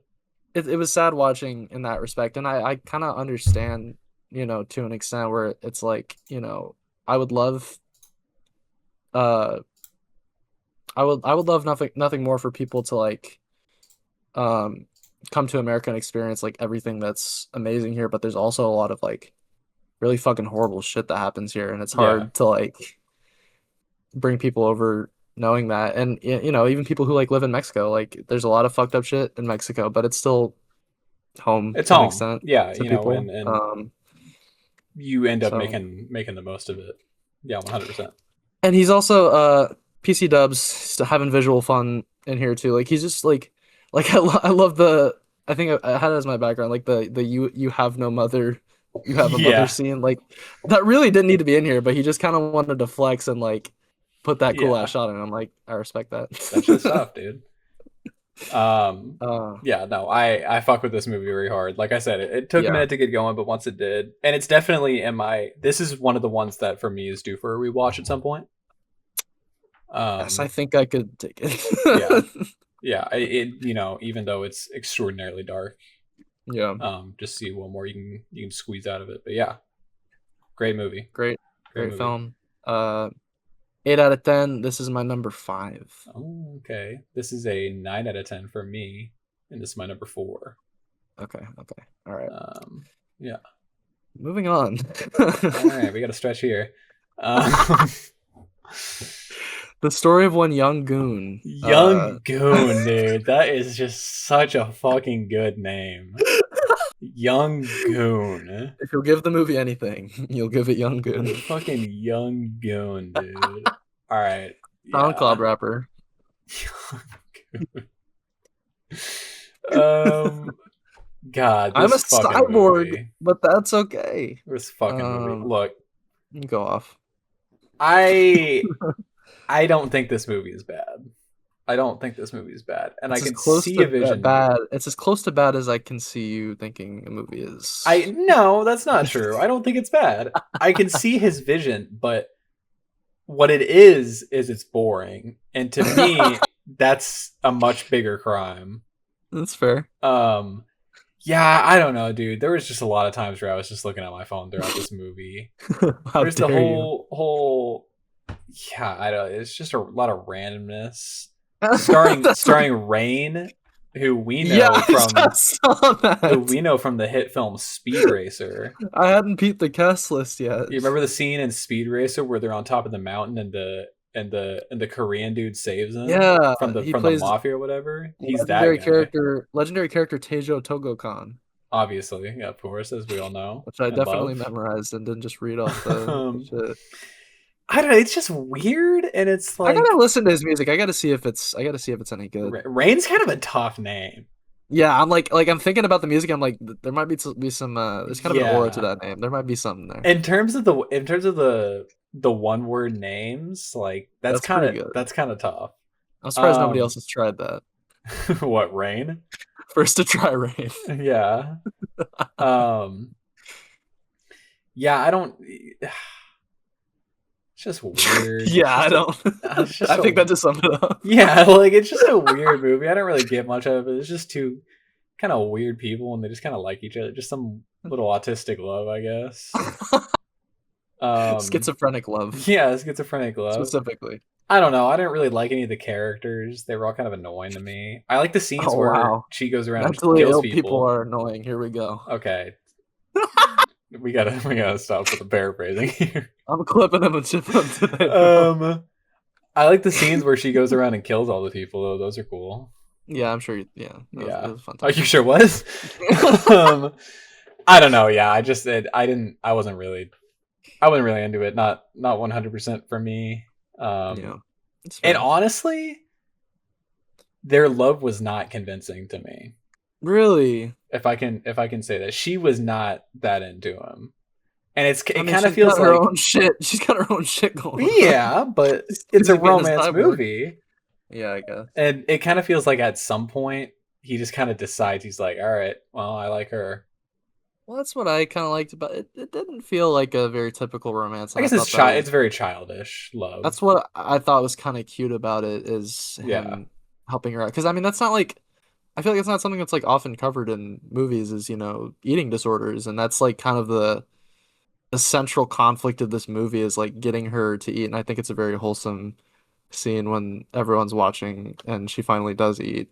yeah, I liked all the goofy shit. It's fun. It's unlike any other PC Dubs movie. that is true. Um, crazy, crazy, crazy. Well, I probably shouldn't say that. Whoa, whoa, what's next? Schizo? Okay, you said it, bud. Look, I mean, Uh, yeah. I mean, I don't know. I had a good time. I like seeing. I'm glad he was allowed. yeah, he got Her it out of his Stroker, system. excluding Stroker, I guess. He got a silly movie out of his system, and Okay, I appreciate that. are we getting it out of the way right now? Is Stroker intentionally goofy? Okay, no, we're not gonna get that out of the way. Yeah, Stroker, we're gonna have a 30-minute segment yeah, on we Stroker. will. All right, That's it's gonna be true. very important. We will. I don't know. I thought this was a fun time, but I get Yeah, it's fun. if it's not your bag, if there a lot of the goofy effects like threw you off too. Like it's just I also think this is his worst looking movie yeah, it's fair. It looks to like a me. TV show at certain points. I think that the dream sequence scene, that's very good looking. Yeah, When they're in like I think it the was green intentional pasture. Yeah. that it looked bad, but I also don't think that Yeah, because they're in a makes it mental hospital and supposed to be all great. sad and no one likes being there.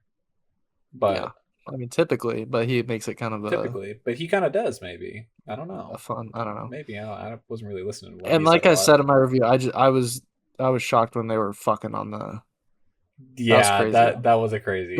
They skipped straight to fucking. I'm like, there's no fucking in this movie. What's that about? No, you gotta fuck at some point. You got a You fucking gotta PC fuck at Dubs some house. point, yeah. If you're a It's PC Dubs house, mandated. you gotta get down. You come into this house, you better be fucking. Um, Odal Sue also in this one, which is fun. yeah. I don't know What? I Who don't is want your to say too much more without dangerously veering into ableist territory. So I'm who has just your gonna, favorite like, gimmick? my favorite. Okay, bro. I mean, to an extent, I do have to question how reliable this is as a portrayal of the That mentally is ill. true. So you know what? That's I very am not true. the ableist one here. It very well may be PC Dubs. Okay. I am not the I thought the ableist mask was one. I thought The the mask was director is. I thought the mask was pretty tough. That's what the mask I, is. I enjoyed that. Yeah. The masks are tough. He's got some when he's pulling down the little visor. And her cyborg lore, I mean, I'll give her credit. Like it was pretty in depth. He licking You know? batteries or something. Yeah. That was gross, dude. Like She was she's pumping. not just a cyborg. She's like in the fucking factory. Like she's on the assembly line. She's a operating it or clanker. something.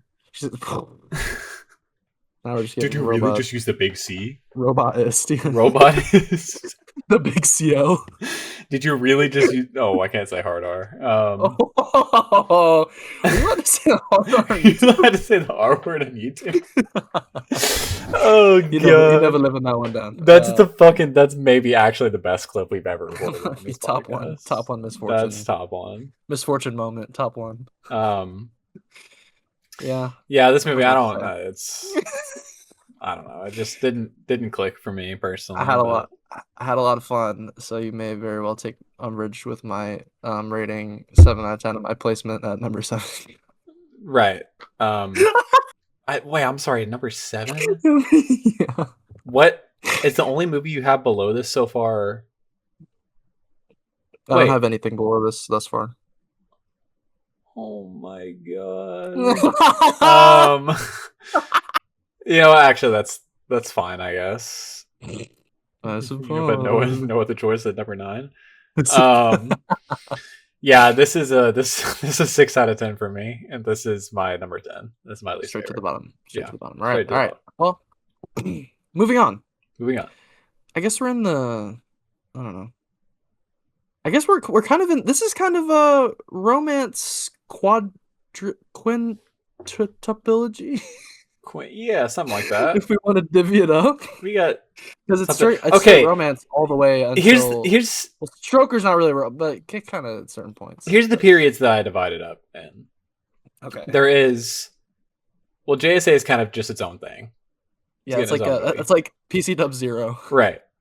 And then you have the Vengeance trilogy, obviously. Yeah, right. And then you have just kind of doing some random shit for every movie. Kind of doing bullshit. Like the main character's just got kind of a random gimmick that they have. Maybe you're a vampire, maybe you're a cyborg, maybe you're a stroker. And then you have the modern era, which is Handmaiden on. But yeah, this is just kind of in his. He's just sitting down, at the candlelight, like throwing shit at the wall. Yeah, just writing with quill and ink under looking out the window of his ship, just writing some random shit down on paper, and then he directs it. Fucking Blackbeard fan art. Yeah, yeah. What is next? Thirst. Oh, Thirst. This is the most 2009 looking movie ever. I know, bro. This is quintessential late 2000s look. Very of its time. Yeah. We get a return from Song Kang-ho, who seems to be playing a character that I feel like should be like 10 years younger than he actually. I was thinking the same thing. He looks a little old. I don't know how old he is supposed to be in this movie, but yeah. I don't know either. You know what? I fucked with this movie. I actually really like this movie. It is a little long. I know you didn't like that. Yeah, the runtime was definitely is it could have some parts cut out, but I liked how reserved he was with the whole vampire thing up until the end. Yeah. Very much just like, yeah, we're vampires, but it's not necessarily we're only vampires. We are real people who got turned into vampires. Right. They're basically ghouls. Yeah, they're ghouls. Quite literally Tokyo ghouls. Tokyo ghoul. Yeah, 100%. Yeah, I don't know. I like how like I said, it's very reserved to me. Yeah. I like how we're going on an expedition at the beginning. We're going to Africa. We're going to Africa. It's a very random way of being turned into a vampire. I feel like a lot of his movies kind of start randomly. Not like they do. Not entirely, like definitely usually related to the plot, but it's like we got to go to this location before we do anything else. We're going to the Middle East. But yeah, I don't know. I fuck with this. I like it's very like in an odd way cozy to me. It is kind of like this is a very much like kind of a comfort film. Yeah. Great. This is. Is this his horniest movie? 1,000 billion. Well, no, I think it is coming up. I think there's another. Wait. Okay, low key though. That's. No, yeah, that's probably his horniest movie. But this is a close second. Maybe the lack of horniness in certain segments it like lowers the horniness. That's what I'm thinking. That's what I'm thinking. I'm doing the math right now. No, I mean, he's straight up fucking licking her toes and her armpits. Like her armpit, I was like, yo. I was like, dude, go. This guy's a D1 gooner. No, he is. Like he's real freak, and I have immense respect for that. Okay, I will say that probably is like one of my favorite sex scenes in a movie. Like when that's what I'm saying. Like it felt very. That shit was beautiful. As sex havers on this podcast, it felt very real. To be honest, yeah, it did. Except the part where you bite the girl. No, that part too. Well, I mean, yeah. Well. No, maybe not you. I don't know about you, but Caden just confessed to something. I don't know about you, but yeah, no, it did. Like it felt very natural. Like it wasn't Yeah. like necessarily a scripted sex scene. It wasn't like, okay, and then you get to this part and you start scissoring. Yeah, it Um, probably was very much improvised. I feel like yeah, it felt, weird, but very very passionate. passionate, very beautiful. And it's, I mean, like to a certain extent, they like the romance kind of fades, which I was really enjoying it at first. I was like, man, Yeah, it's kind of a bummer. it But kind of in a weird way is, I don't know if it's an analogy, but it kind of is just showing all the steps of a marriage pretty much, just in a very shortened period. Not I don't want to say all marriages, because I'm sure a lot of people are just happily married for the entire time, but it starts out with very much just completely madly in love. Can't resist the urge to just fuck each other at all times. yeah. Then you start to, you have some external factors. You start to have your own shit going on, start to fight. And then towards the end of it, you find each other, despite all the shit that you've gone through. I mean, yeah, I no, that is a good analogy because I definitely feel like it is very much about passion in marriage or lifelong relationships It's and about tying it thirst. into immortality. Yeah, thirst. I mean, Yeah. she's kind of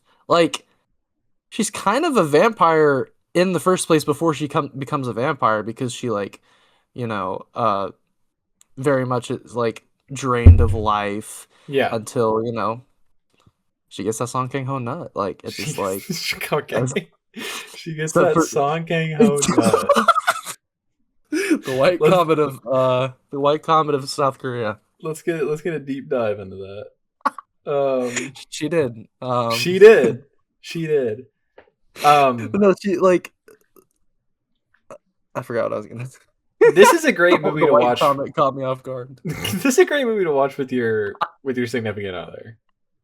I will Yeah, say that. I was texting Sophia. I was like, I we could should watch see. this. Yeah, I was about to say I could see y'all watching that together. I think they'd really enjoy it, but then at a certain point they kind of start to fizz out a little bit. I'm like, okay, maybe not, because they like when everything like goes right in the romance. I'm like, fuck. But at the end, Oh, they're still together and they die together. yeah. It's kind of beautiful. So it And ends up I working. really like I said, it's in terms of the vampire, the supernatural aspect. Like they are relatively reserved, and obviously he's healing up, and he doesn't die Yeah, until all of a sudden he fucking kills the guy. and it's like, oh And then it's just, yeah, we're just using our powers. We're going on a fucking slaughter. yeah. Um, and That was then yeah, I really like how you said I agree at how nonchalant they are with the vampire stuff because dude when he shows up at her house and he like runs up the fucking wall I was like whoa, yeah, like I yeah. went back, I was like wait, that was dope as fuck. Like, oh, you can do that? Oh shit, over. Okay. Do you want is this kind of a response to Twilight? I feel like it came out around the same time. It very Is it well kinda, could be. I The don't know book if you at guys least. Yeah, it's true. I forget when Twilight came out. It was like maybe 07, 08, but Something like that. who knows? Um, Does PC Dubs have beef with Stephanie Meyer? does We'll he? never know. I don't know. We'll I've never know. never read that shit, and I don't ever plan on it. I was It's thinking about watching them at some point, it's Fast but for Women, essentially. yeah. Well, I don't know about all that, but No, I'm telling you, bro. It is literally Fast and Furious have you for seen women. them? Yes, I've seen all of them. Oh, did your sisters like force you to sit down and watch that? No, Sophia did. Oh, yeah, I guess that And makes it a little bit better. like, come on, the very last film, like, it's literally the crew assembling, like the Vampire World Associate. Like, No everyone's way. coming together for one last ride. Are they kind of hype? They're kind Are they kind of hype? Like, not at first, but at a certain point, once the Vamp Vendors come together, it's like, wait, hold on. okay. One of them has like lightning powers for some reason, like fucking Palpatine, I guess. All I know is that there's a scene in one of them where, what's that one song by Muse plays, and they play baseball like really gaily. Really gay. Really gaily. Yeah, Thirst. I don't have a ton to say. There's not a lot of social dialogue, and maybe there is. I don't know. Not super discernible. I think this is we might be in the gender quadrilogy. Yeah, the gender quadrilogy. But I really like the first hour of this movie. I was really into yeah. it. Like, I was even like, it might be up there. But at a certain Oh, you just in cut the out. pot. You just completely Oh. cut out. Say that one more time. Again. I feel like he was just throwing a lot of shit in the pot. Um, like when they kill the friend and they start having visions. And then, Yeah, the killing spree, just her being a vampire, that has its own implications, and I feel like they weren't crazy explored. Like, I don't know. I just feel like it kind of goes off the handle at a certain point. That wasn't for me, and I was kind of just tired by the end of it. I was like, that is also how I felt. I felt like yeah, it went off the rails. No, I shouldn't say went off the rails, but I do think like at the beginning it to me felt like it had the potential to be up there, and then towards the end of it, it was like I don't necessarily know about that, but I still ended up liking it a lot more than I thought I would. I still enjoyed it. Going Yeah, into it, yeah, overall, still a yeah, good movie. but yeah, very good, very fun movie. Yeah. One last comment though. I feel like the entire time when Song Kang Ho, when he was in priest mode, like there at the beginning of the movie in that black suit, all I was thinking of was fucking Like Kaneki Kotamine. going down to Kaneki going down Kaneki. to Kaguya in his fucking black coat. I was like, Yep, yo, yep. hold on, we might have He just found was tough, live dude. He had crazy fits in this movie. action pudgy Kaneki. Yeah. I will say, look, dude, that fucking house that they were living in before they painted it all white like a hospital. What the fuck did they do that I don't for? know. They were just doing shit, Trying to bro. experience They daylight. were I don't bored. know. Yeah, Actually, that may very well be why. But that house is super fucking cozy. That looks like a chill ass house. yeah, I really fucked with it. I would love to play some mahjong in there. I would, yeah, that would I be don't know good. how to play That's a great mahjong, scene but too. I forgot about that scene. That's a yeah, where they're trying to figure out. It's like who killed the fish? yeah, yeah. The Yeah, thirst. good movie. The third, no, The thirst, just thirst. the thirst. The thirst. The thirstiness. This is a 7. Okay, Interchangeable. I put it in my number 8. It's probably I might okay. might go up on rewatch. This is a 8 for me, and it is at my number 7. Okay. All right. Similar Yes. area. Yeah, Okay. yeah. And now it's time. Fucking The feature-length film Stroker, dude. everyone's been waiting This is for. the most unserious fucking movie of all time. Swamp Izzo. Stroker, bro. Stoker. It's actually Okay. called Stoker. Named after Bram Stoker, which is an incredible Oh, name. all fucking right, I Stroker. I can't believe there was a person in real life and his name was Bram Stoker. He's named after fucking Brahms, dude. What's up with that? Was he, you think? I think his Yeah. mom was pregnant and went to Brahms back in when was this? Probably like the Fucking 1800s. ye old Brahms Yeah, down in the ye corner. old Brahms took They the had the horse and fucking carriage down there. they had the cows out back and fucking milked them for the ice cream. And she was like, wait, hold on. Sits down at the table. I think I got an idea. Um, Someone was stroking in the other booth. She was like, "Wait, but take away the wait. R." Oh, okay. We could be cooking. Okay. I Um, do want to say this is the only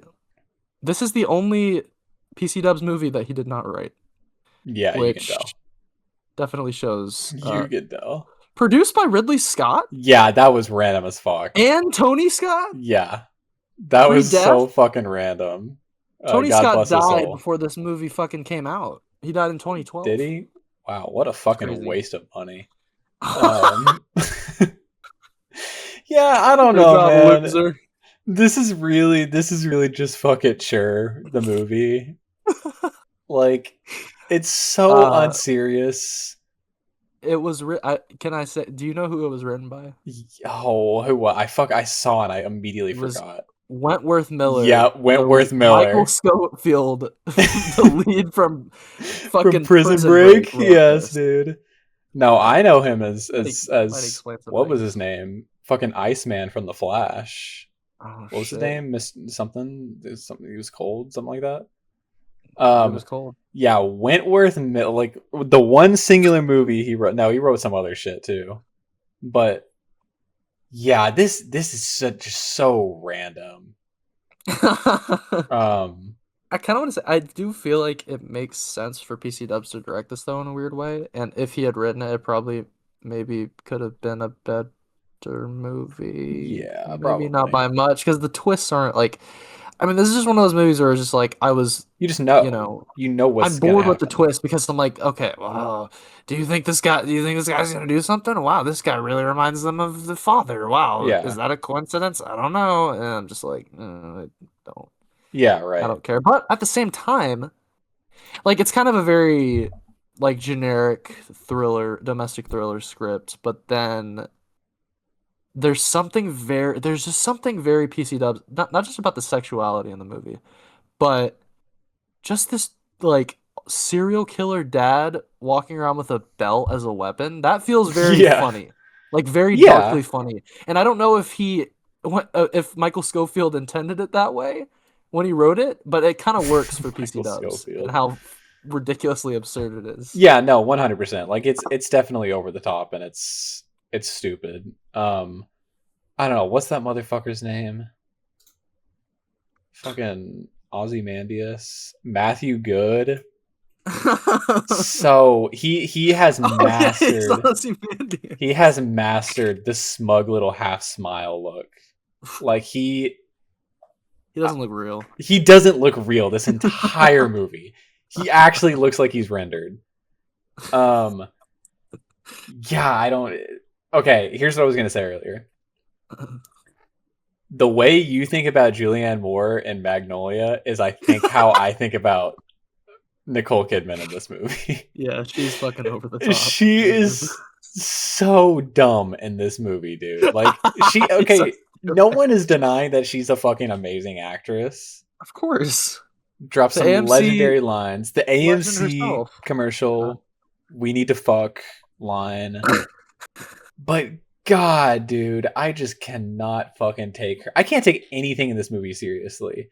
no, fucking Fucking Alden Ehrenreich, all fucking peeking from behind the other classmates sitting at his desk. I'm like, dude, get yes, the fuck dude. out of here. Alden Ehrenreich. He's trying to be the White Knight, and then suddenly he just goes into rape mode out of Guess nowhere. what? Guess what? Spotted the rapist Spotted immediately. the yeah, of course. Rapist identified. No, you think it's gonna be Lucas Till until it's not.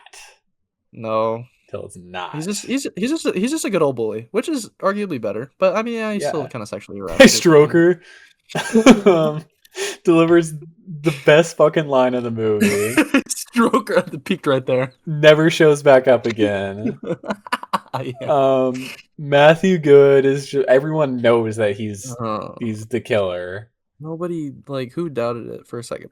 Like Um, it's really hinging off of the belt reveal. I feel like when he first goes up to that woman in the phone booth yeah, and he starts taking it off. I'm like, Daddy's home. what are you doing? Daddy's home in the phone booth.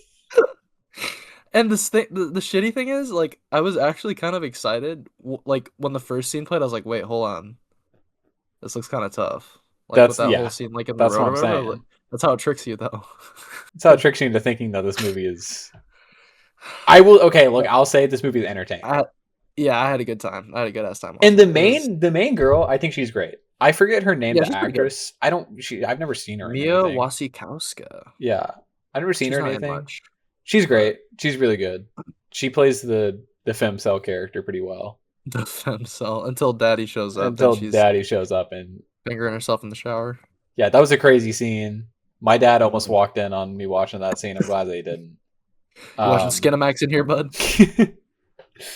yeah, I don't know. Everything about this movie is just really goofy and really random. It's just like you know the entire plot of the movie when it starts, Yeah, I'm but glad it exists though. it's entertaining and it's fun if nothing else. Yeah. And yeah, I don't. Visuals are pretty good at Yeah, times. It's visuals are good. one of the worst looking probably, yeah, like but it's still She's when she's walking in the bushes. That's cool. oh yeah, that's cinema. Um, a weird ass house. I swear to God, they lived in like 3 different houses in this movie. Yeah. Like the house during the I'm, daytime is just not the same house as at night. it's just one massive Maybe that's house. So intentional. I don't that's know. the illusion, They live in yeah, yeah. they live in a compound. It's not really a house. Yeah. Um, It's interesting. there's a grandma. She shows up and she was like, "How did she know?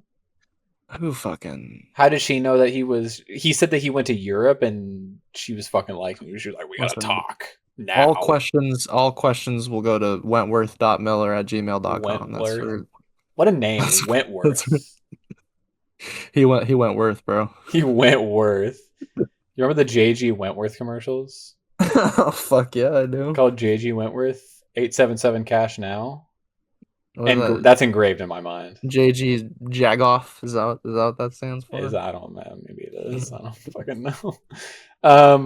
Yeah, Stroker. Look, if you're just looking for Jagoff. just a fun time by a legendary director, not a great movie, but it's like Might be a good midnight movie with friends. yeah, 100%.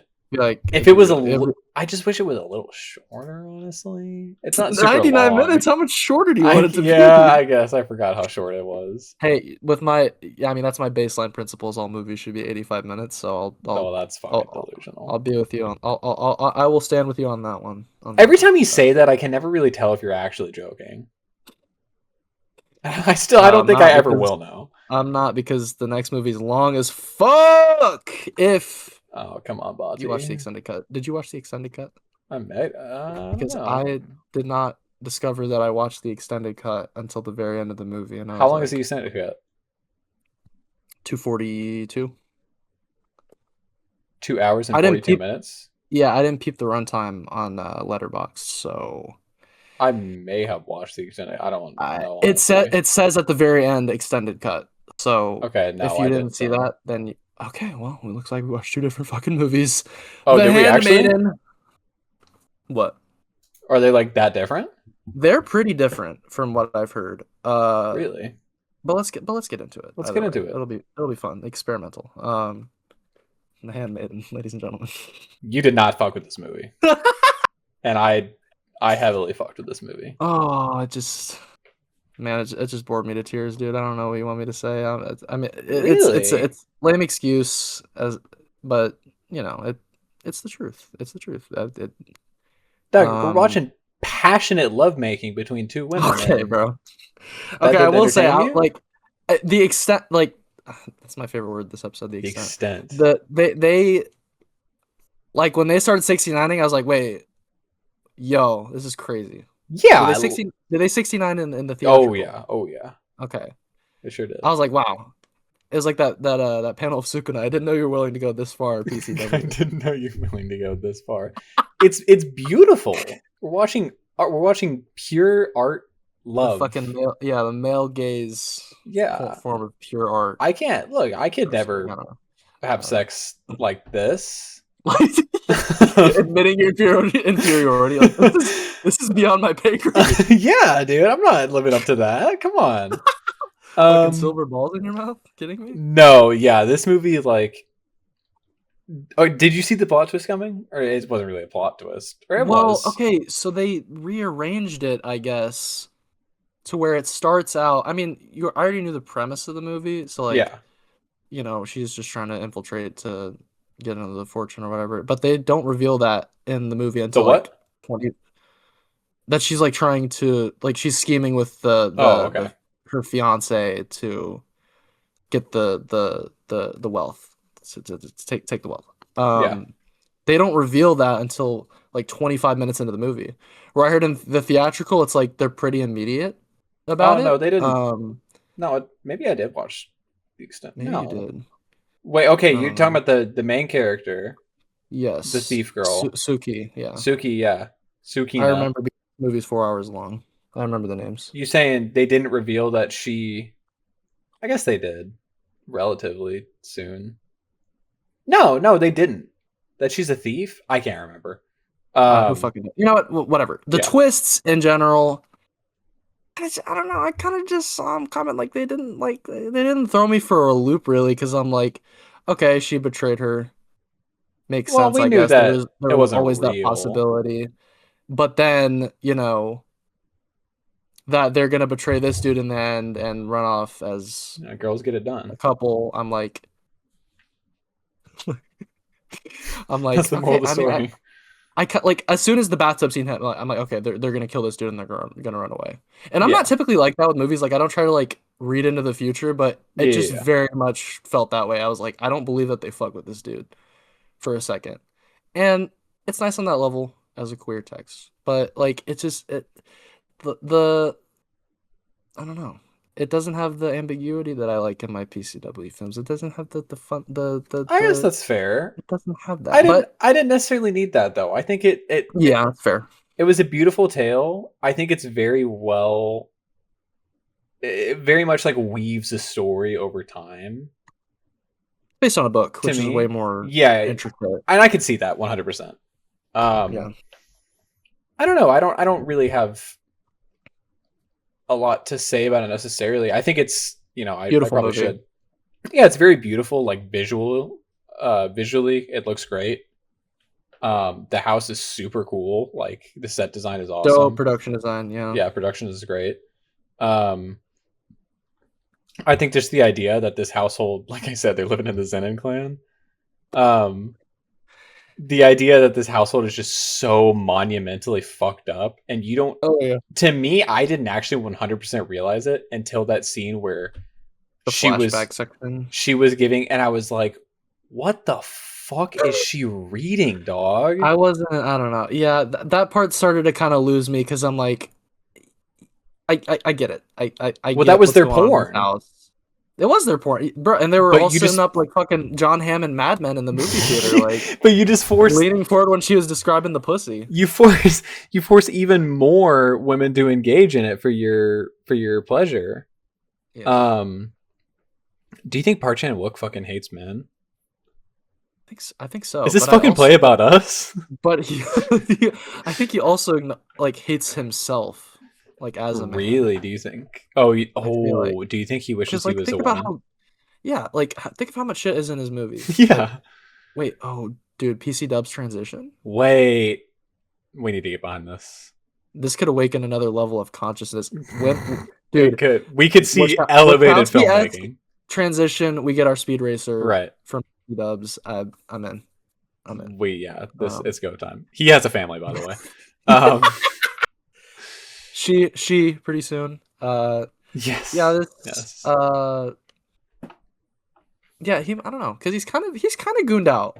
Like, Yeah, he's just good the being fuck out. honest, he's gooned the fuck out, and that's why I think he, like, but he's a self-hating goon. He might have like a humiliation kink or something.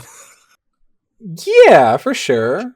For sure. Yeah, it's possible. Do we want to run down a list of kinks and see which apply to PC Dubs? I think that's a good idea. I think we should. That could be like a whole podcast. Every filmmaker, based on the Well, what's their evidence kinks? provided in the films, what the kink is. Oh, okay. Yep, I'm liking that. I mean, Tarantino, you just Yeah, you just but, know. I mean, You just know. Come on. No, I think PC Dubs, he just has a kink for love. Pure love. Ooh, that's like a shitty pickup line. My Pure- kink is love. My kink is, I mean, it is, to be fair. Oh, No, but I don't know. This Young movie, ladies.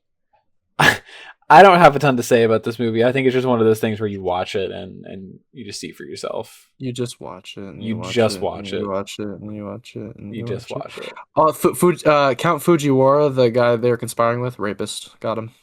Yeah, I I mean, already said that. Yeah. obviously. He Dude, was there's- low key tough. Was he? Yeah. I mean, the way he looked, the way he presented himself. Hey, I'll say this: terrible person, obviously. Yeah. Uncle Kozuki's a crazy old man. Crazy. Oh, old I'm man. sorry. That's who I'm talking about. Yeah. That's what I'm yeah. saying. He is I tough. kind of agree. He is low key tough. Could you tell that it was just like a 40-year-old guy with makeup on? No, honestly, He wasn't old. stupid. Wasn't an old dude. No, I think he did a good job. Yeah, no, I'm not saying that he did a bad job. Crazy fucking some Cthulhu shit going on down in his fucking basement, man. Yeah, I don't know what the dog, fuck that's- this dude- he's practicing the dark arts, dude. Like, I don't. He's reading the fucking Necronomicon down there. He was fucking Japan's Epstein, dude. I swear to God. He Before was, all the- bro. Before all the pedophiles were infamously rooted out. He of was, Asia. bro. And he hated his own kind. He did. He Yeah. he hated Koreans. Yeah, I do It think was- this is Movies are interesting. it's just so cold. It is Yeah, 100%. they're cold movies, but I just didn't fuck with that. That's fair. I do think it's interesting because the same Korean friends I learned from him. I was very fascinated hearing the history between the Koreans and the Japanese. Mm, I didn't know that Korean people just fucking hate Japanese people. oh yeah. Like even in like modern day, like I did not know that. Which And well, I mean less so nowadays, obviously, but yeah. and I also didn't know that Japan had control over Korea as recent as the 1900s. I did Mm, not know that. I thought we were talking like back in I like mean, fucking American like Civil War Japan times. has been Like a fucking empire for like oh yeah, like 1,000 fucking plus forever. years. And You know, Korea was I think they're fucking older than split up. Jesus. Yeah. But yeah, no, I didn't know that it was in. I mean, when does this take place? Probably like the. Is this the Heian era? This is 1930s. Is that a? When's the Heian era? I think it's way that's way before. No, surely not. Hold on, let me look this up. No fucking way Sukuna was running around in the 1930s, bro. When's the Heian era? Hold on. No, I'm getting to the bottom of this shit right fucking now. This is the Showa era. Ran The from the show. 20s Wait, that's to Demon the Slayer. 80s. Wait, Demon What? Slayer weapons. Dude, crossover, they come meet fucking Uncle Kozuki. Dude, Uncle Kozuki would become a fucking demon Oh, 100%, bro. immediately. He's an He's upper. like, yeah, fucking bite me. Oh, so I'm a little bit off. I'm a little bit off. The year 794 to 1185. Yeah, I mean that was a tiny bit off. Slightly off. That's tough, dude. You think the Demon Slayer Corps was just running around back then? Yeah, I guess. This is Yeah, I guess. Moving on. Julius didn't like this movie. Yeah, and I mean, you know me. A 4.4. It just. And I like will say pretty unanimous. Like everyone I followed, I struggled to find like a middling review of this movie. So I'm just like, I genuinely don't know what I'm missing, and that's what pisses me off. Is like I don't know what I'm missing for this not to be a 10 out of 10. I will say 4.4 is a little high. I don't necessarily think this is like one of the best movies ever made, but it's definitely a great movie to me. I think it's very beautiful. You're watching a very raw depiction of love. It's fair. Good love. You're in the Love mood is for good. love. Hold on. Oh. Hold on now. Yeah. I fuck with it. I fuck with it pretty hard. Great Probably set. one of Like my- if PC Dubs, if nothing else, he knows how to direct some pretty great sex scenes. This is a fact. Although many people took issue with it, like I said, of it being kind of like male gazy or whatever, but I'm like, I mean, she learned I don't from think so. erotic books Yeah. written by men. How else would? Because people were like, bro, when they started scissoring, I couldn't. 'Cause Dog, lesbians they don't scissor. That's not they a thing. not? No, it's not. Oh, I didn't know that. I don't really understand either. I don't know. I mean, I'm not a lesbian sex expert, unfortunately, but I'm not either. yeah, from what I knew, that is an execution, but I guess not. I guess not a widely used one, apparently. I didn't know that, dude. That just rocked my fucking world. Is this a Really? revelation for you? Yeah. Really? I mean, crazy. that's what lesbians say is they don't scissor. Maybe they secretly do and they're hiding it from I the world. guess. But I don't know. It's not That's my interesting. business. It's It's PC Dub's business, though. It's PC Dub's business for sure. I'll say that much right now. Get a peek in that bedroom. It definitely felt like I was watching fucking softcore porn. I was like corn. Yeah, 100%. No, Yeah, I even said that out Food loud. play. I even said that out loud. I was like, this is straight up porn on my TV. Dude, I was giving a play-by-play to Henry in the background while he was watching Chainsaw Man. I was like, oh, they started 69ing. What the fuck? Oh, that was the same night? Yeah. Were y'all watching in the same room? Yeah, I was on my computer in the background. Hell? Would you let Henry No, watch it wasn't on the animated? TV. He's watched fucking Boogie Nights. He's good. Yeah, Boogie Nights is... No, honestly, I think this is worse than Boogie Nights. It is, but it's about porn. Like, he's basically watched porn. So, You think? it's not our business. It's PC Dub's business though. PC Dub's business. What do you get Yeah, this? the 6 out of 10. This is my number 10. It's probably Yeah, that's one of my hottest takes. that's pretty cinematic crazy. history. That's pretty fucking crazy. I can't lie.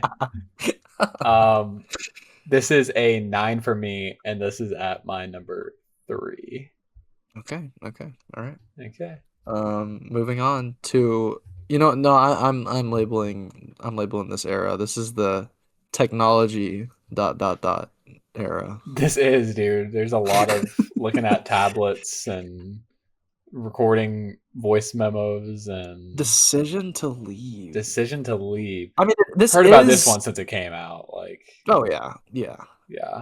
This is a Letterboxd watch list. Oh, 100%, dude. This has been on my Letterboxd watch list since it came out. Been gathering dust, yeah. I mean, it's so weird seeing. I mean, I'd obviously seen No Other Choice, so I'd seen him in a modern context, but like this is his refined style. He has reincarnated into the modern era, and he has discovered phones and tablets, and he's obsessed with them. Yeah, he really is. He really likes technology. It's like handing a little Victorian boy an iPad for the first time, like showing him Candy Crush. It's like, what are all the possibilities? And I just think that's the absolute best part about this movie is all the crazy shit he does with screens. That's one of my favorite scenes visually is when like he's interrogating her and you get the screen on one side and like you're looking through the glass. It's just, I feel like he's really on like the top of his visual game in terms of creativity, like in these last 2 movies. Yeah, no, 100%. Maybe not the most beautiful films, but like the most visually creative. Yeah, absolutely. Yeah, I'm gonna say, I think I like him in the modern era the most. I would have to agree. It's strangely comforting. Decision to Leave to me is, I think, like his most comfortable film. Yeah, I was very cozy watching this shit. I think Handmaiden, he like maximized his goon levels. Yeah, and like his fucked up. He's already maximized his fucked up levels. He's mellowed out. He's very mellowed. And not to say that I don't like the fucked up version of him, but I love the mellowed out like tone that he has. Like Decision to Leave and No Other Choice take place in the same universe. God, now I'm thinking about it. I kind of want to up my score for Decision to Leave a little bit. Wait, hold on. Yeah, we may have a little bit of live revisions going on. Maybe. Yeah, I think we do actually. Oh shit. Okay, so I will say on fucking air. I will say this. Oh, that was powerful. That was powerful. I will say this movie I watched for the first time. I don't ever watch movies at my desk. I always watch movies in bed or on my grandpa's couch at his house or whatever. This is the first movie I watched at my desk in fucking forever. And I have a super cozy setup. I have a very nice setup. I have this little corner, and I got my desk, and I got all my my dark orange lights, and I got my TV in the background, and I got my chair. I was just sitting back last night. I was reclined. I was drinking some water. I was eating some Oreos. It was a very cozy time. Not to brag or anything, but I got my 4K monitor. It looked pretty good. This was like to me was, it kind of felt like a breath of fresh air because it was the first time I could watch a PC dub movie. I just sit back and relax. Not too much tension. No fucking, right? There's no fucking in this. No fucking. I mean, it's more the tension. It almost seems like kind of like a high school relationship. Like these 2 adults, and it takes all their fucking courage just to have their first kiss. Yeah. And it was very beautiful to me. And like I said, I love the modern era. This movie is very pretty. I mean, all of his movies are very pretty, but this is like he is maximizing his cinematography.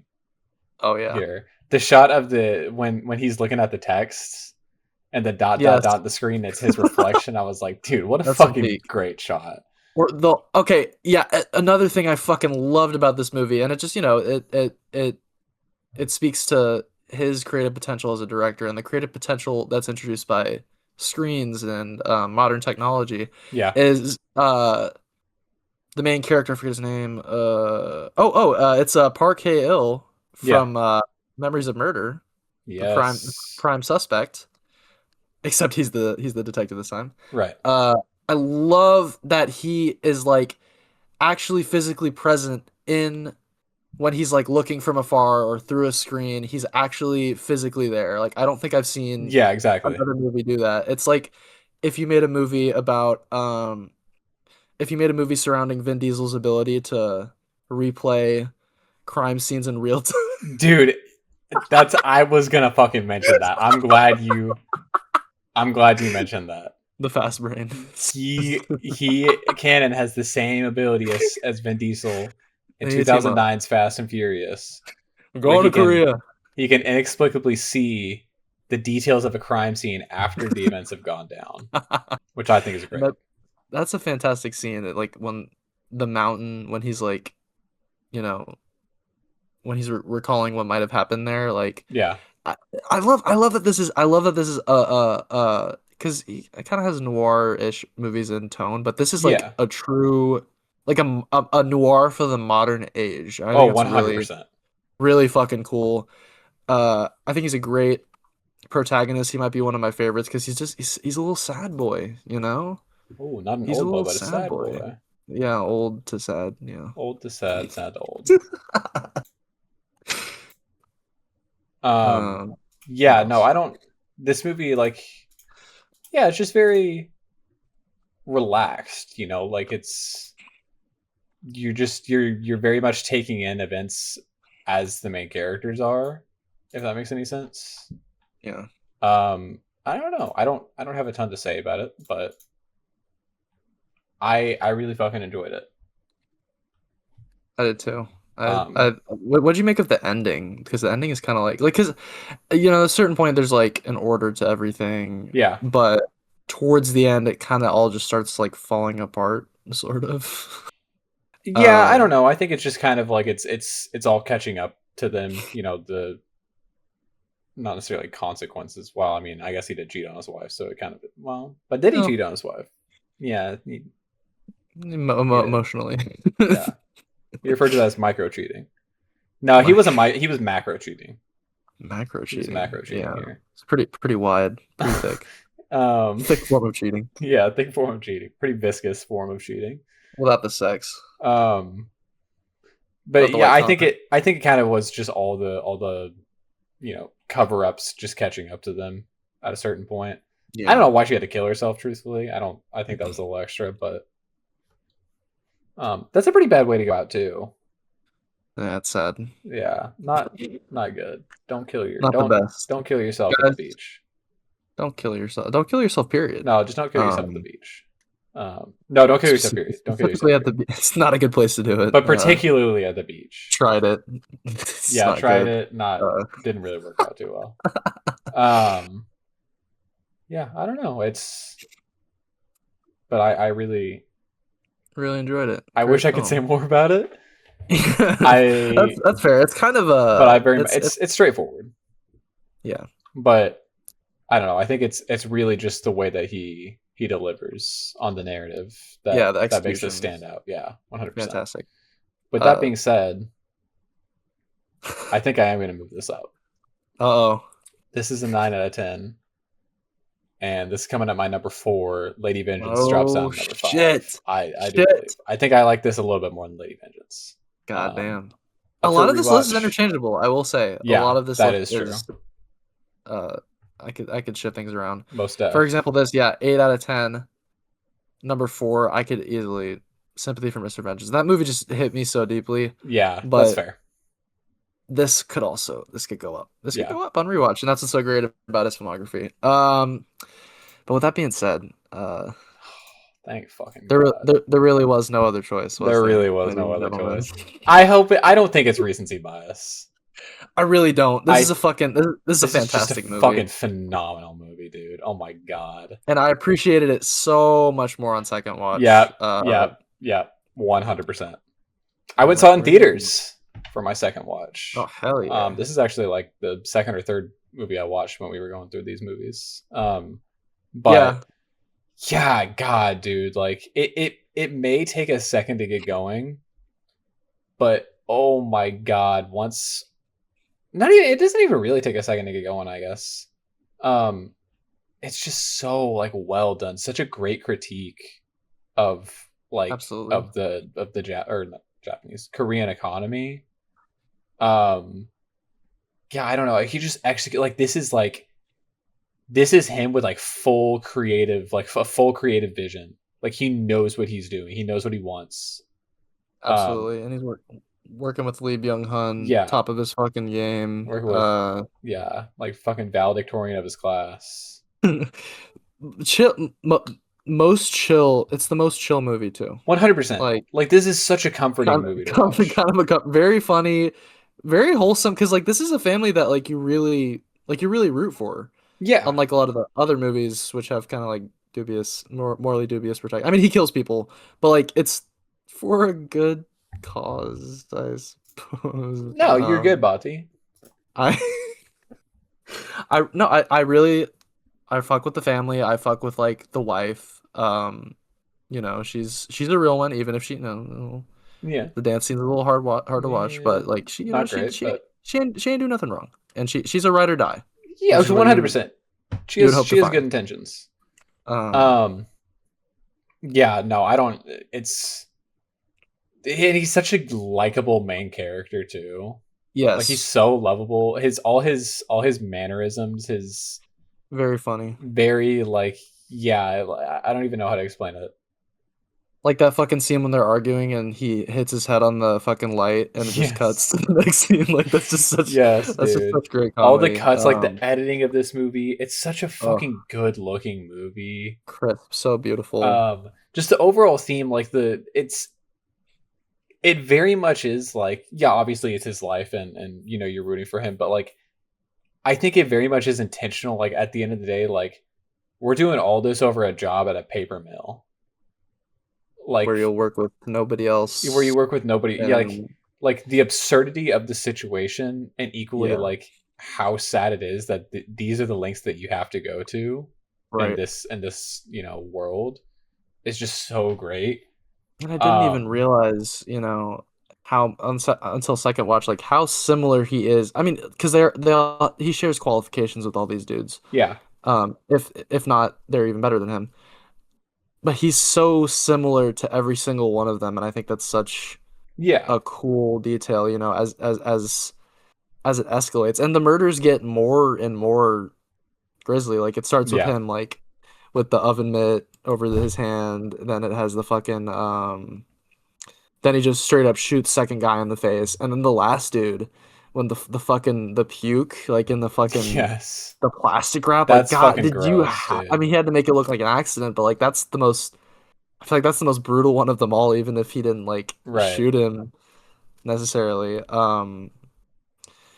And yeah, I don't know. I just the film, it's super funny, uh, you know, disturbing at points and very emotional. Like there's that one like scene with his wife towards the end where, you know, they're sort of lamenting all the time that they lost as like a couple because he had to go and get like a degree in chemistry for the Yeah. job that he would one day have, but that doesn't even fucking end up It doesn't mattering. And it mattering. calls into Yeah. question a lot of the efforts that we put in this society that just cuts people out. You're like, is it even worth it to go to college? Is it even worth it to do fucking anything to get a job if nobody's going to consider me? You know, it's Yeah, really exactly. no, there's no other choice though. There's no other choice. Um that's the scene where he's at the guy's house, the oven Oh mitt yeah. scene and the song's playing, like that is that's one of the best scenes of any movie that came out last year. Dude in the chair is acting his fucking ass off I too. Like know. he's matching Lee Byung-hun's energy, and I'm like, dude, this is Like it's so fucking so good. fucking like comedic genius. Like all the jokes Yes. land so well, especially on Oh yeah. rewatch. Yes. Um yeah, dude, I don't know. Like, there's just something about this movie that really speaks to me. Like, Into I the can't even future. I mean, it's such the necessarily. fact that he can step out on the stage and make such a culturally relevant movie is like, dude, Yeah, Monk still 100%. got it. Yeah, beautiful movie. I don't know, dude. It's just so. I wish I could speak on it more. Like, put into words what I like about it so much. It's amazing. It is. It really is It's great just shit. such a fucking amazing movie. And I feel like every element is put to good use because like usually with these like movies I would say like the kids might feel kind of superfluous, which they don't in the first place because he's trying to support his family. Which that's one of my favorite jokes in the movie is when he's like, "Yeah, we gotta cut out Netflix." Fucking Yes.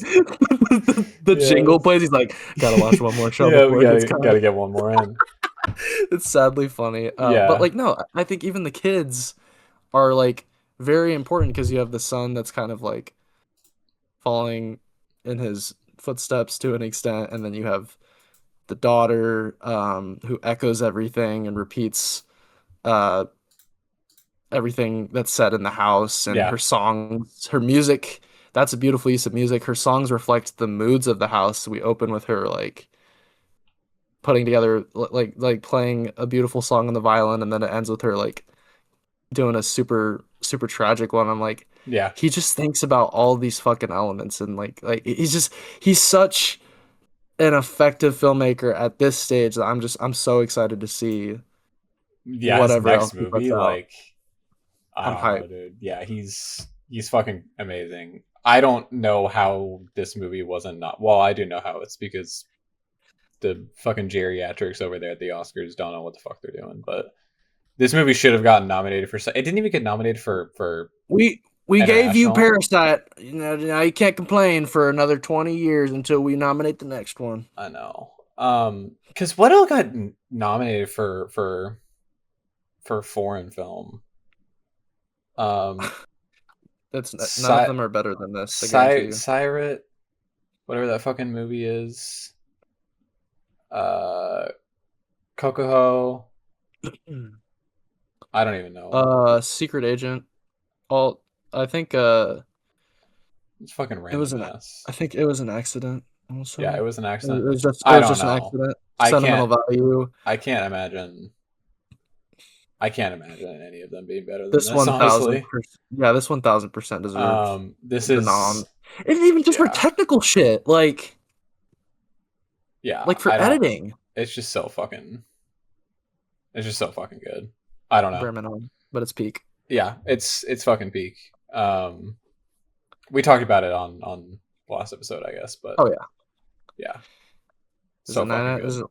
a 9 out of 10. Could it my if it makes my heart dance enough next time, I'll give it a 10. It definitely could go up there, but it's a 9.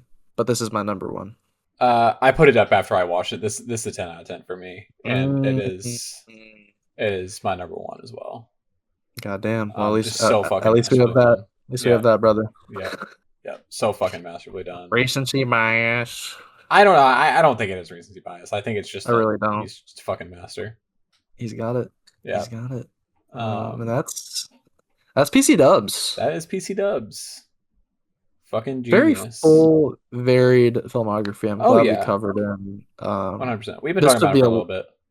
this would be a great one to go out on. Not wishing ill or death on him at all. I No, hope he lives to be 100 years old.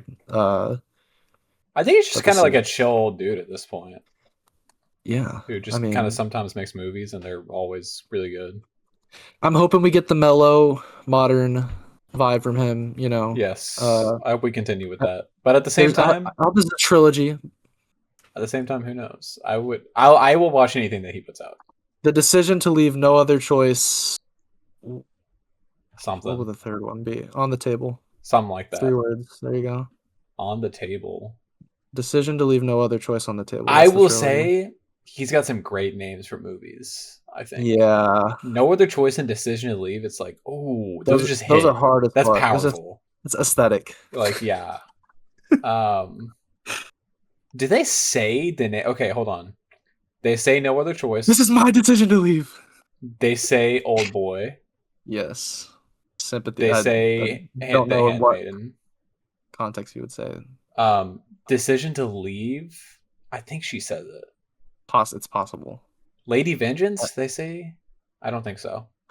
They may have called her that maybe at one point. Yeah, probably. Joint security area, they say it. Yeah. Thirst? I don't think they say No, thirst. they probably don't. I have a thirst for blood. Sympathy for Mr. Vengeance, no, they don't. I don't imagine how you could. Stoker / Stroker, no, and then I'm a Hey, cyborg. Stroker. No. Hey, Stroker. Yeah. Wow. Fucking great. Love him. Glad we did this episode. Yeah. This is great.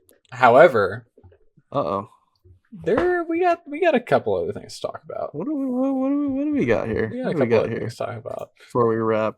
Well, I wanted to go through the current anime. Oh, the season is teeming with life. Stacked, bro. All right, so obviously JJK. I saw the middle of it. The preemptive glaze. Yeah, just went ahead and gave it just tack it on there. Are you watching? Oh yeah. Okay. Yeah, it's been so fucking great this season. Even like the lower priority episodes, quote unquote. I'm like, I don't think we've ever got such a high quality like adaptation. I really don't either. It's so much care and love is being given to this. Yeah, attention to detail. I'm just tired of people being like, they didn't do my panel right. Yeah, they didn't do panel. I don't gaff, unfortunately. Shut the fuck up. Shut the fuck up. It's a fucking anime. Get over yourselves. But yeah, no, I don't. It's been so fucking great thus far. Oshi no Ko. Is that going hard right now? It's going pretty fucking hard. I will say I was a little unsure. Yeah, you do. I was a little unsure, but this last episode was fucking good, dude. I saw Down Bad and I was like, what's going on this season? You saw what? The title of the first episode, Down Bad. Oh, Down Bad. Okay. Yeah, dude, they're using the modern lingo still. Yeah, it's been... It's going to be hard for me to move on with that series being such... Oh, being as bad as it is? No, being such a nationalist. Being such a anti... what's her name? Bigot. Who? What's the other girl? The silver-haired girl. What's her name? Silver-haired girl? What is it? Blue? Akane? I don't remember. Is that Akane? The blue-haired girl? Yeah. His girlfriend currently? Yeah, turn off the show, bro. You're in luck, I think. You're in luck. Oh, wait, hold on. Yeah, you're in luck. Please. The tides may be turning. Please. Hey, bro. We all know Kana's the one who we all know what's right. We all know what's right. But I will say vote red. It's looking vote red, bro. It's looking up. It's looking up. Although look, okay. I've low key changed my mind a little bit on Akane. She's not so bad. She's a good girlfriend. She's a good girlfriend. But okay. Fuck that motherfucker. All right. You're like, fuck that bitch. Yeah, I know. You have to stop yourself. Hey, don't call them that. They're called women. Fate Strange Fake. Which Fate Strange Fake. Dude, it has been fucking good. I've seen some. This season's been so fucking... Dude, like, I didn't know anything really about Fate Strange Fake going into it. The manga has been just fucking all over, or the light novel, whatever it is, has been all over the place. Dude, it's been good. I haven't actually seen the latest episode, but I've seen some of the shit, like, they're going fucking crazy. So much so that I've seen ufotable slander on Twitter. Oh, no. Which is, I think that's a little extra, but... It's just the series they've been on. Yeah. Beget slander. But A1 really is, like, it's a different beast. The A1. Seeing it, yeah. Yeah, no, it's been so fucking good. Okay. I think you would fuck with it, actually. I think you would really fuck with it. I mean, I fucked with the special or whatever, so I'm... It's not the same fate as Stay Night. Same universe, different vibes, similar characters. Apparently, Rin shows up at some point. Itoshi? Yeah. Dude, I need to hop back on fucking Blue Lock. What is going on right now? On Blue Lock? Striker class servant. What is happening right now on Blue Lock? I think they're going up against France, like Loki right now. I've seen some fucking crazy shit on Twitter. Last chapter, I saw a leaks for Michael Kaiser like hit a fucking hat trick on Costa Rica, and he's like, "You guys are next." What the fuck? Dude, I need to catch up on Blue Lock. Do you see the live action? It's about to come out in Japan. Oh hell yeah.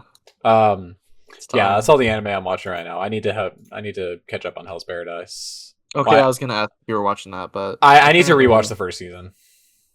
People are saying that this new one's like the production's a lot better. Like they upped the I want to. Which was it even that bad in the first season, or is it like people just being bitches? It wasn't bad for Mappa. Yeah, for Mappa, and also like the popularity of the manga, it could be better. Yeah, but apparently it is. You're not on Free Run? I'm not on Free Run. I also need to hop on Free Run. Oh, yeah, that's surprising. There's a lot going on right now, so I had to pick and choose. But I'll hop on Fire Force. Apparently, they're adapting like 20 chapters a fucking episode or something. Okay, rushing that shit because it's about to end. Yeah, I think it's the last season. Yeah, there's a lot going on this season. What's coming up? Is it what is coming up? Let's see. What's coming? Let's run up that mouth.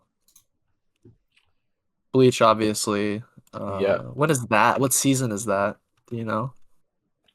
Or what season is it coming out? I think it's July. Yeah, July. Month of Fate, man. Another Month of Fate. What is coming out this year? Oh, the Ghost in the Shell remake is coming out. There's Jobless Reincarnation always. Yeah, Jobless is right. Jobless is fucking right. You think Tokyo Babylon remake's finally gonna come out this year?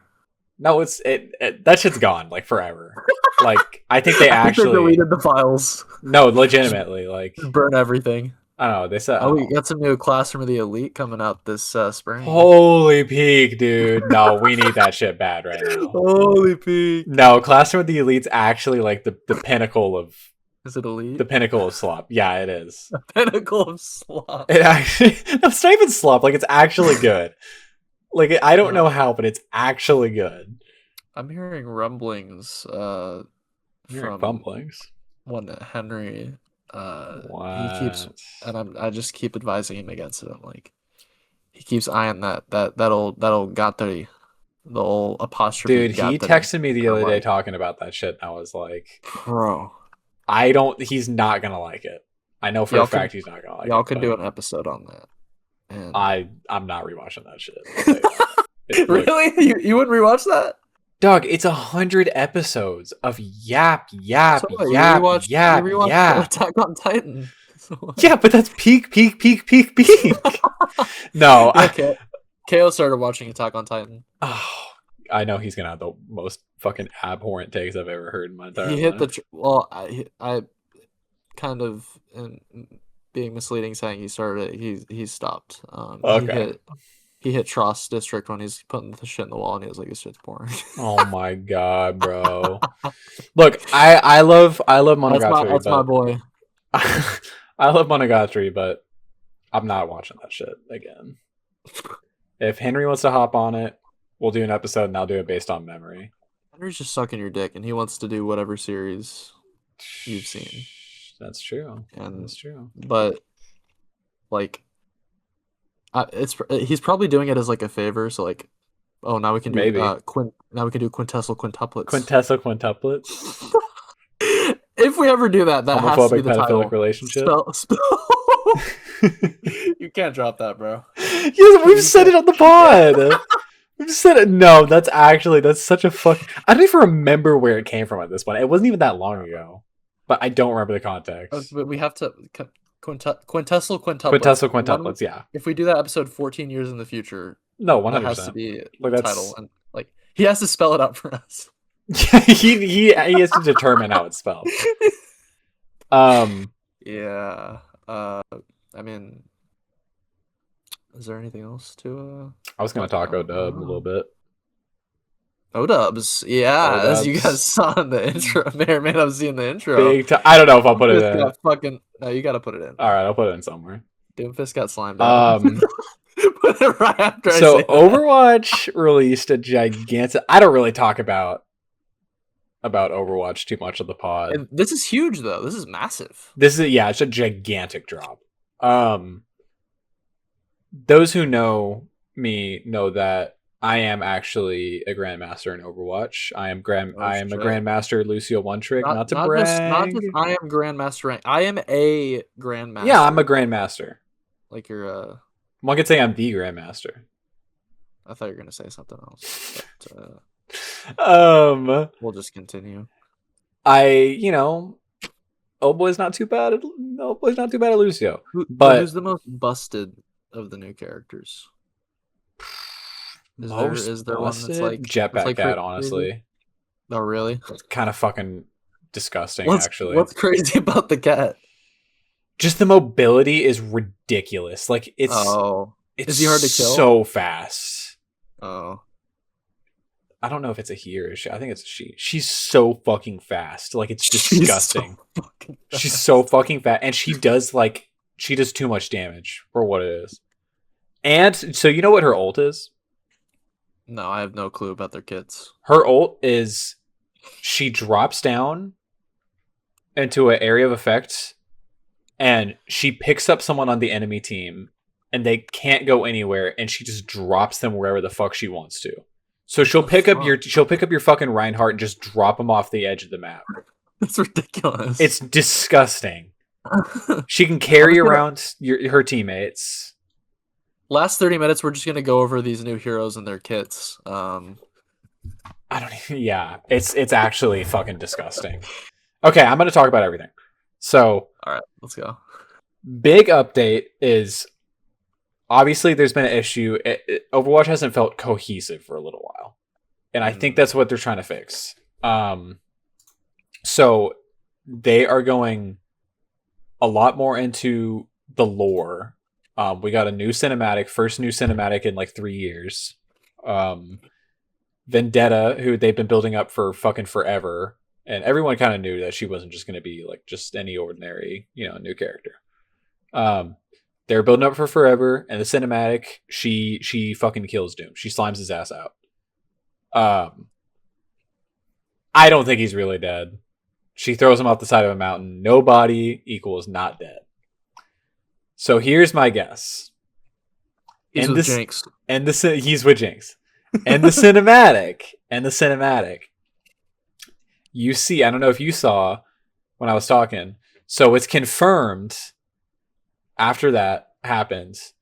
Widowmaker, Sombra, and Reaper left Talon. They straight up they're gone. They're out of there because of what they said, like leadership differences. I think, and in the cinematic, you see after she fucking kills Doomfist, you see Widowmaker. She looks over and she gives a very concerned look to Sombra. She's like, faction? "Oh, that shit ain't right." So there have been differing ideas on what's going to happen. I personally think we're going to get maybe my favorite trope in all of media. I think they're going to go to Overwatch. I think they're going to hit up. I think they're going to hit. Maybe not join Overwatch, but I think they're going to hit up Overwatch and be like, "Yo, common enemy. It's time. This shit's not good. We got to figure this shit out." People think apparently in the lore, Soldier and Alari are like teaming up together in like Mexico or something like that. Some people think they're going to go hit them up because Alari has ties to Sombra. They're like kind of working together. I don't know, but I think it's pretty much all but confirmed. Like we're gonna get some team ups between some of the good guys and the bad guys, and the lore. So the lore is like really moving now, huh? The lore is moving, and it's been, but like through fucking like voice lines end game. Like we haven't really gotten, and like you get a motion comic every 6 months. We haven't gotten anything like super crazy definitive. So this is like they're moving big, and what they're doing now is they're doing it like Fortnite. So each year, Travis Scott's gonna do a live event. Each calendar year, yeah, bro, we got Travis Scott at Dorado. Each calendar year is a new chapter. Okay, and within each chapter there is 6 seasons because each season's about 2 months. And each chapter is going to be a new narrative. It's going to have a beginning and it's going to have an end, and it's going to push the lore of Overwatch further. Based on certain character, who knows? But this season is the reign of Talon. Yeah. So there's a lot going on. So it seems like pretty good direction. Yeah. There were a bunch of new changes. Obviously the biggest is there are 5 new characters dropped today. Right. New season just started today, which is crazy. They've never done that in the That's 10 unprecedented. They've never done that in the 10 years Overwatch has been out. Even when Overwatch 2 came out, it was what, fucking Junker and Sojourn. Oh yeah, well, Junker Queen, Sojourn, and Kiriko. 5 is insane. Yeah. From a balance standpoint, we're gonna see. I was playing with them today. My issue is, as a Lucio one trick, I still want to be playing Lucio. I'm not playing these new fucking characters. Yeah, fuck these kids. And Loki, I don't know what Lucio is going to be like into this, but yeah, 5 new characters, big lore updates, a bunch of small updates. They updated the loot box pool because for forever the loot box pool wasn't updated after they introduced loot boxes again. So now you can get like skins from last season instead of like 15 seasons ago. Right. They changed the UI. That's the one bad change, I think. The mobile game UI. I think the UI looks fucking terrible now. Overwatch Brave Souls. Yeah, it is. Yeah, just a bunch of different shit. And it's looking good. It's looking promising. I'm excited. We're gonna see where it goes.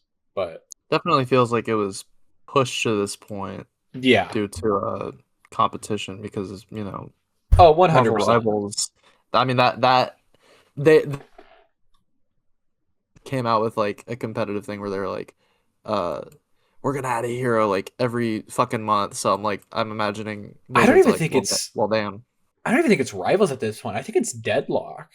I've heard Deadlock is also apparently Rivals. I don't know how many people play Deadlock, but Rivals. I mean, from what I keep hearing, Rivals, it's just like they keep introducing characters that are like fucking nuts. Like Gambit, change the game, nuts. Deadpool is ridiculous. So like, if they just keep and their kits are just getting so fucking intricate, it's like insane. Okay, but that's kind of how some of the new Overwatch characters have been. Like Vendetta. Yeah, and obviously you can't, like, at a certain point you got to make them more complex to deal with all the interacting abilities, but yeah, but I don't know. Look, I'm excited. I'm here for the ride. Sounds like an exciting time. It sounds good, and it's time for you to hop back on. Well, I'll watch the party from I'll be a wallflower. Okay. Scenario. I do want to point this out. Yeah. I'm just looking at the Overwatch Heroes page, and I click on this one Mizuki, and Loki submit. This little description here I found was very interesting. Oh, okay, yeah. Born under a shadow of misfortune. I'm glad you saw that. I mean, I think you have to main him now. He is unfortunately some hot ass. So. No, he's not, but like he represents this podcast very well. Okay. His ultimate is low-key broken as fuck though. His ultimate is he casts a big ass area. It's a domain expansion again. He has dude, why is every fucking ultimate a domain now? It's in Rivals too. Everyone has a domain. He uses domain expansion. It's like Maga, like the size of Maga's ult. But any projectiles from outside have no effect. It's automatically like neutralized when it hits the wall. And if you're inside, anyone who's inside, essentially it's immortality field. Oh, okay. The Keka Genkai. Yeah. The Kadashiro Return? Something like that, yeah. The Remedy Aura? I've been names. I've been playing Emre, who is a DPS. I don't really play huh? Is he Cassidy's nephew? He's not Cassidy's nephew, but he looks very similar. His kid is super fun. There is obviously Jetpack Cat, which people have been talking about that shit for forever. I don't know. I feel like that's a little That's a little Reddit chungus, but Reddit Chungus. I mean, there's precedence. You know, there's a yeah, wrecking ball. The little um, animal fucking settlement or whatever. yeah. Maybe And she is, like I said, just disgustingly broken. I feel. Um, Onron, who she had the playtest, she's been out for like a week now. Who's the fire girl? Wu Yang's sister. Oh, okay. Um, Fire and water. There you yeah, go. there you go. She's fun. I think she's a little difficult to play She in my opinion. graduated from Fire College. Did she a part of the Fire Nation? She may be. She may be. Dude, Um, that's where the Avatar crossover comes there in. you go. There you go. Yeah, missed M. Night opportunity because it Shyamalan, already get him in on happened. there. Yeah, unfortunately. Um, yeah, she. I don't know. I don't have as much fun on her, but she's done pretty good. And then there's the new tank Domina, and she Biggest is goon bait of fucking yeah. Oh, life. fucking yeah. Oh yeah. She is pretty fucking good. I will say. I feel. Okay. I don't. I don't know. I shouldn't say she's pretty good. I think she's We've one yet, of the better tanks we've for yet sure. to see the But full impact, yes. such as the nature of hero shooters. Oh yeah, for sure, for sure. But it's we're gonna see. We're gonna see. There's a lot going on with Overwatch. No dub. But you know what? Hey, if it brings new people to the game, then so be it. Hey, and the best part is Hello Kitty collab just came out. Lucio got a skin. So Damn. I will be That's paying nice. $30 for one Lucio skin. Get that shit. Oh yeah, 100%. I will be buying. Is he the is it Hello Kitty or is it Sanrio? Is he the He little is the Karapi. frog character? Yep. Karapi, yeah, I figured. Okay. Yeah, I like how you know. Karapika? Karapika. Well, you know. Yeah, I know. Pull out the cinema roll Been to Miniso seat one that too you many have times. in your room. Oh, dude. Yeah, I need to. When I have face cam, I'll sit in there. Yeah. Oh yeah, 100%. But I think that's been the Misfortune podcast. I don't got nothing to talk about. So, Yeah. you know, I will say one thing. okay. And it won't be a segment probably on this episode, but it'll start after. So I was saying I have a thing that I'm doing to try to get me to watch more movies throughout the year. Each month of the year, there will be a theme for movies that I watch. Not related necessarily to the podcast, but maybe some shit that we decide to do for the podcast will line up for it. Right. This month's theme, so I have a pool of themes that I'm going to randomly choose from. Whatever I get, Okay. that's, and I have all the movies lined up for each theme. Gotcha. This month's theme is just Korea month because we were already doing the Wook, and I had some movies to do when February Yeah. started.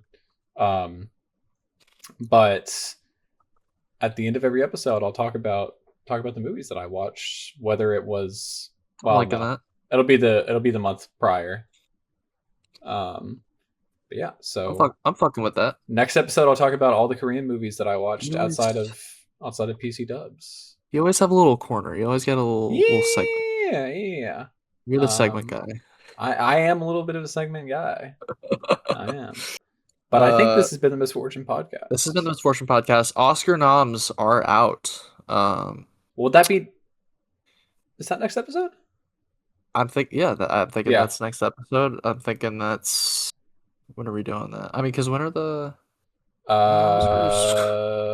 March I don't remember. 14th, 15th, March 15th. 15th. So you were talking about going up to Cinemark, right? Oh yeah, the week. That'll be. Yeah. So we'll record it like right up on the Oscars, Yeah, right? we will. Yeah. Oh I yeah, guess. that'll be a That's how little we're gonna close, do I it. guess. But yeah, we'll figure Fuck it out. We'll figure it. Fuck it. Fuck it. And dog lock in, man. Yeah. I mean, he's only got 6 movies to watch, to be fair, but Henry, you got to tap in. you sounded so Hey, disappointed. he can come with us Henry. too. He can come with us if he wants. It's true. He can run up Um, Hamnet or whatever. yeah. The fuck. Yeah. William Shakespeare. Dude, I get fucking ads for that movie all the time. I'm so tired of hearing I fucking hate. Paul Mescal. Can I just say I hate him? Can I You just say I like don't like Paul him? Mescal? He's a fucking weirdo. Is he actually? He Surely is. not. He has like a weird fucking thing with like Daisy Edgar Jones. Oh, He's like weirdly obsessed with her, and she doesn't oh, reciprocate. So it's just like really awkward anytime he's that anywhere. is a little odd. To be fair, I haven't seen any movie. I've barely seen any movies with him. Sure, he's great. Sure, he's great in Hamnet. You just didn't like After Sun. He just puts me out. Yeah. This has been the Fortune Podcast. No, this Fortune podcast. No more hot takes. Fuck you guys for listening. Fuck you guys Ended up for being a little bit listening. longer than I thought it would. What are we at? What are we at? 250. 250. I'm Yeah, proud of goddamn. That's honestly the average at this point. Yeah, Like, that's true. running a little under 3 hours is Yeah. our. Yep. Hey, That's the one day we're gonna record like a clean, like just 2 hour episode, and it's gonna I don't be know. what one day we could. I feel like we yap too much. I feel like we tangent That's too true. much. I feel like That's we. true. Hey, in the summer Giggle, when we giggle. do once a week though. There you go. There you go. They'll still somehow manage to be 2 Yeah, hours. I'm each. sure it will, dude. We can talk fucking forever. Yeah. This has been the Fortune Podcast. It's been the Sports Podcast. Fuck you guys for listening. Fuck you guys for listening. You're We'll see you for the Oscars. Stroker.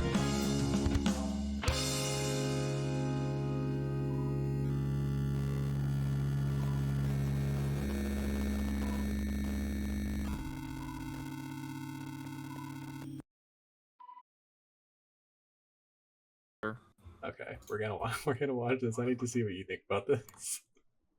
Oh Alright. God. This shit's tough, dude. This shit's actually Okay. tough. This is going to the pod, by the way. Maybe. Maybe. Maybe. This is the intro. No, this has got to be the intro. This is the intro to the podcast. Hey, Oh Papa. shit! I wish we had more time. Damn. He got hit with the fucking I- 1-2 pump. It was I was over. thinking about. Remember that little red bike that I begged you for? This is the first thing they played at the showcase, by the Kid way. That tried Damn. To take This it is the from first me. animated short in like 3 years. I broke his nose. What an opener. I was so scared you'd be mad, but you were proud of me. Look at him, man. You That's your dad. Pop. Now- That's my dad doing in this That's your game. dad. What is yours? But now you're gone. And they've taken everything. Henry's about to be pissed he wasn't on this episode. Now Oh, I know, dude. I have nothing. I tried to get him in the call, but No, he'll be spoiled on too many amazing films. I know. This is tough, bro. Clearly, you have Oh, gathered shit. us all here for a reason. She spun back. I have more pressing matters to attend Look at this to. dude. Or Get to the point. We should have put a stop to Vendetta a long time ago. She's Does the fist got to be decked out like that at all times? It's it like, does. Gone from nothing. could you not just have like a smaller to arm? this. You can't just replace it real quick. She's building up to something. Hot and spot. if we don't rein her Like in, your casual she's arm? going to You got a jerkin arm? I know. What if he's right or This one is left-handed? special. This one is special. He's put his You special. saved me the trouble. You're all here. Yeah, what if he's She's right-handed? not He gets to jerk off. Martia, what an unexpected pleasure. Well, you could probably regulate it better with that, you know? Yeah. Get some Not motor action He going. could. I've earned my right to be here. Paid for in blood. I mean, from what I've seen But from what her have you abilities in the done? game, like, it doesn't really seem like a Lurked in the surprise. shadows. Yeah, they built her up for a Carved long my Like, time. she father's seemed fucking empire. powerful Cast as me fuck. aside. I But people want just run their what games down I on her. am owed. Old. Child, you He doesn't look mistake your real. Like seeing him success. animated, he doesn't look real. It is time This is you fake. learn the difference.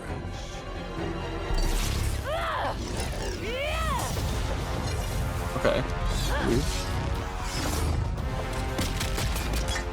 Dude, when she pulls out the final Getsuga, it's over. Predictable.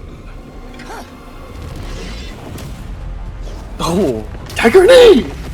Raw impact. Yo, that was raw impact. Never let anyone take what is yours.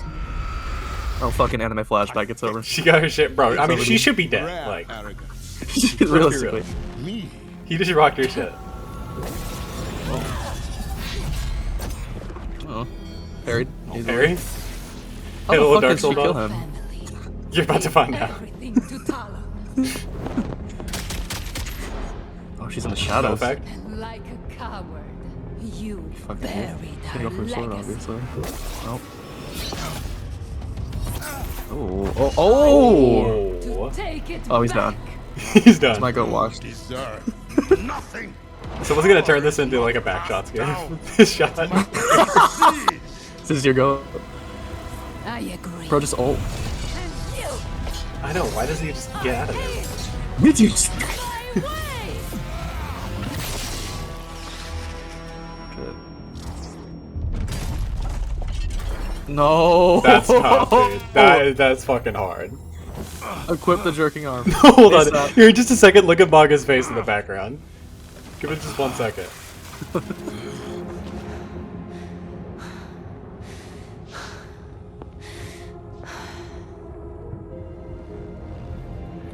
She's got the Sonic animated hair. For real.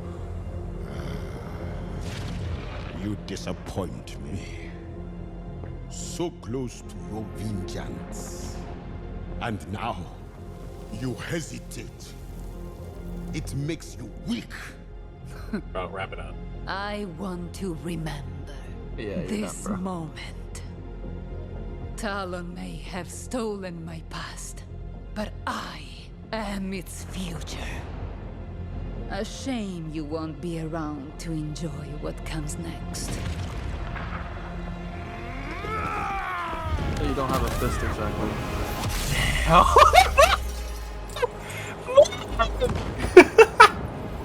What the fuck did he think was gonna happen? I don't know, bro. But he's not dead. Come on, nobody.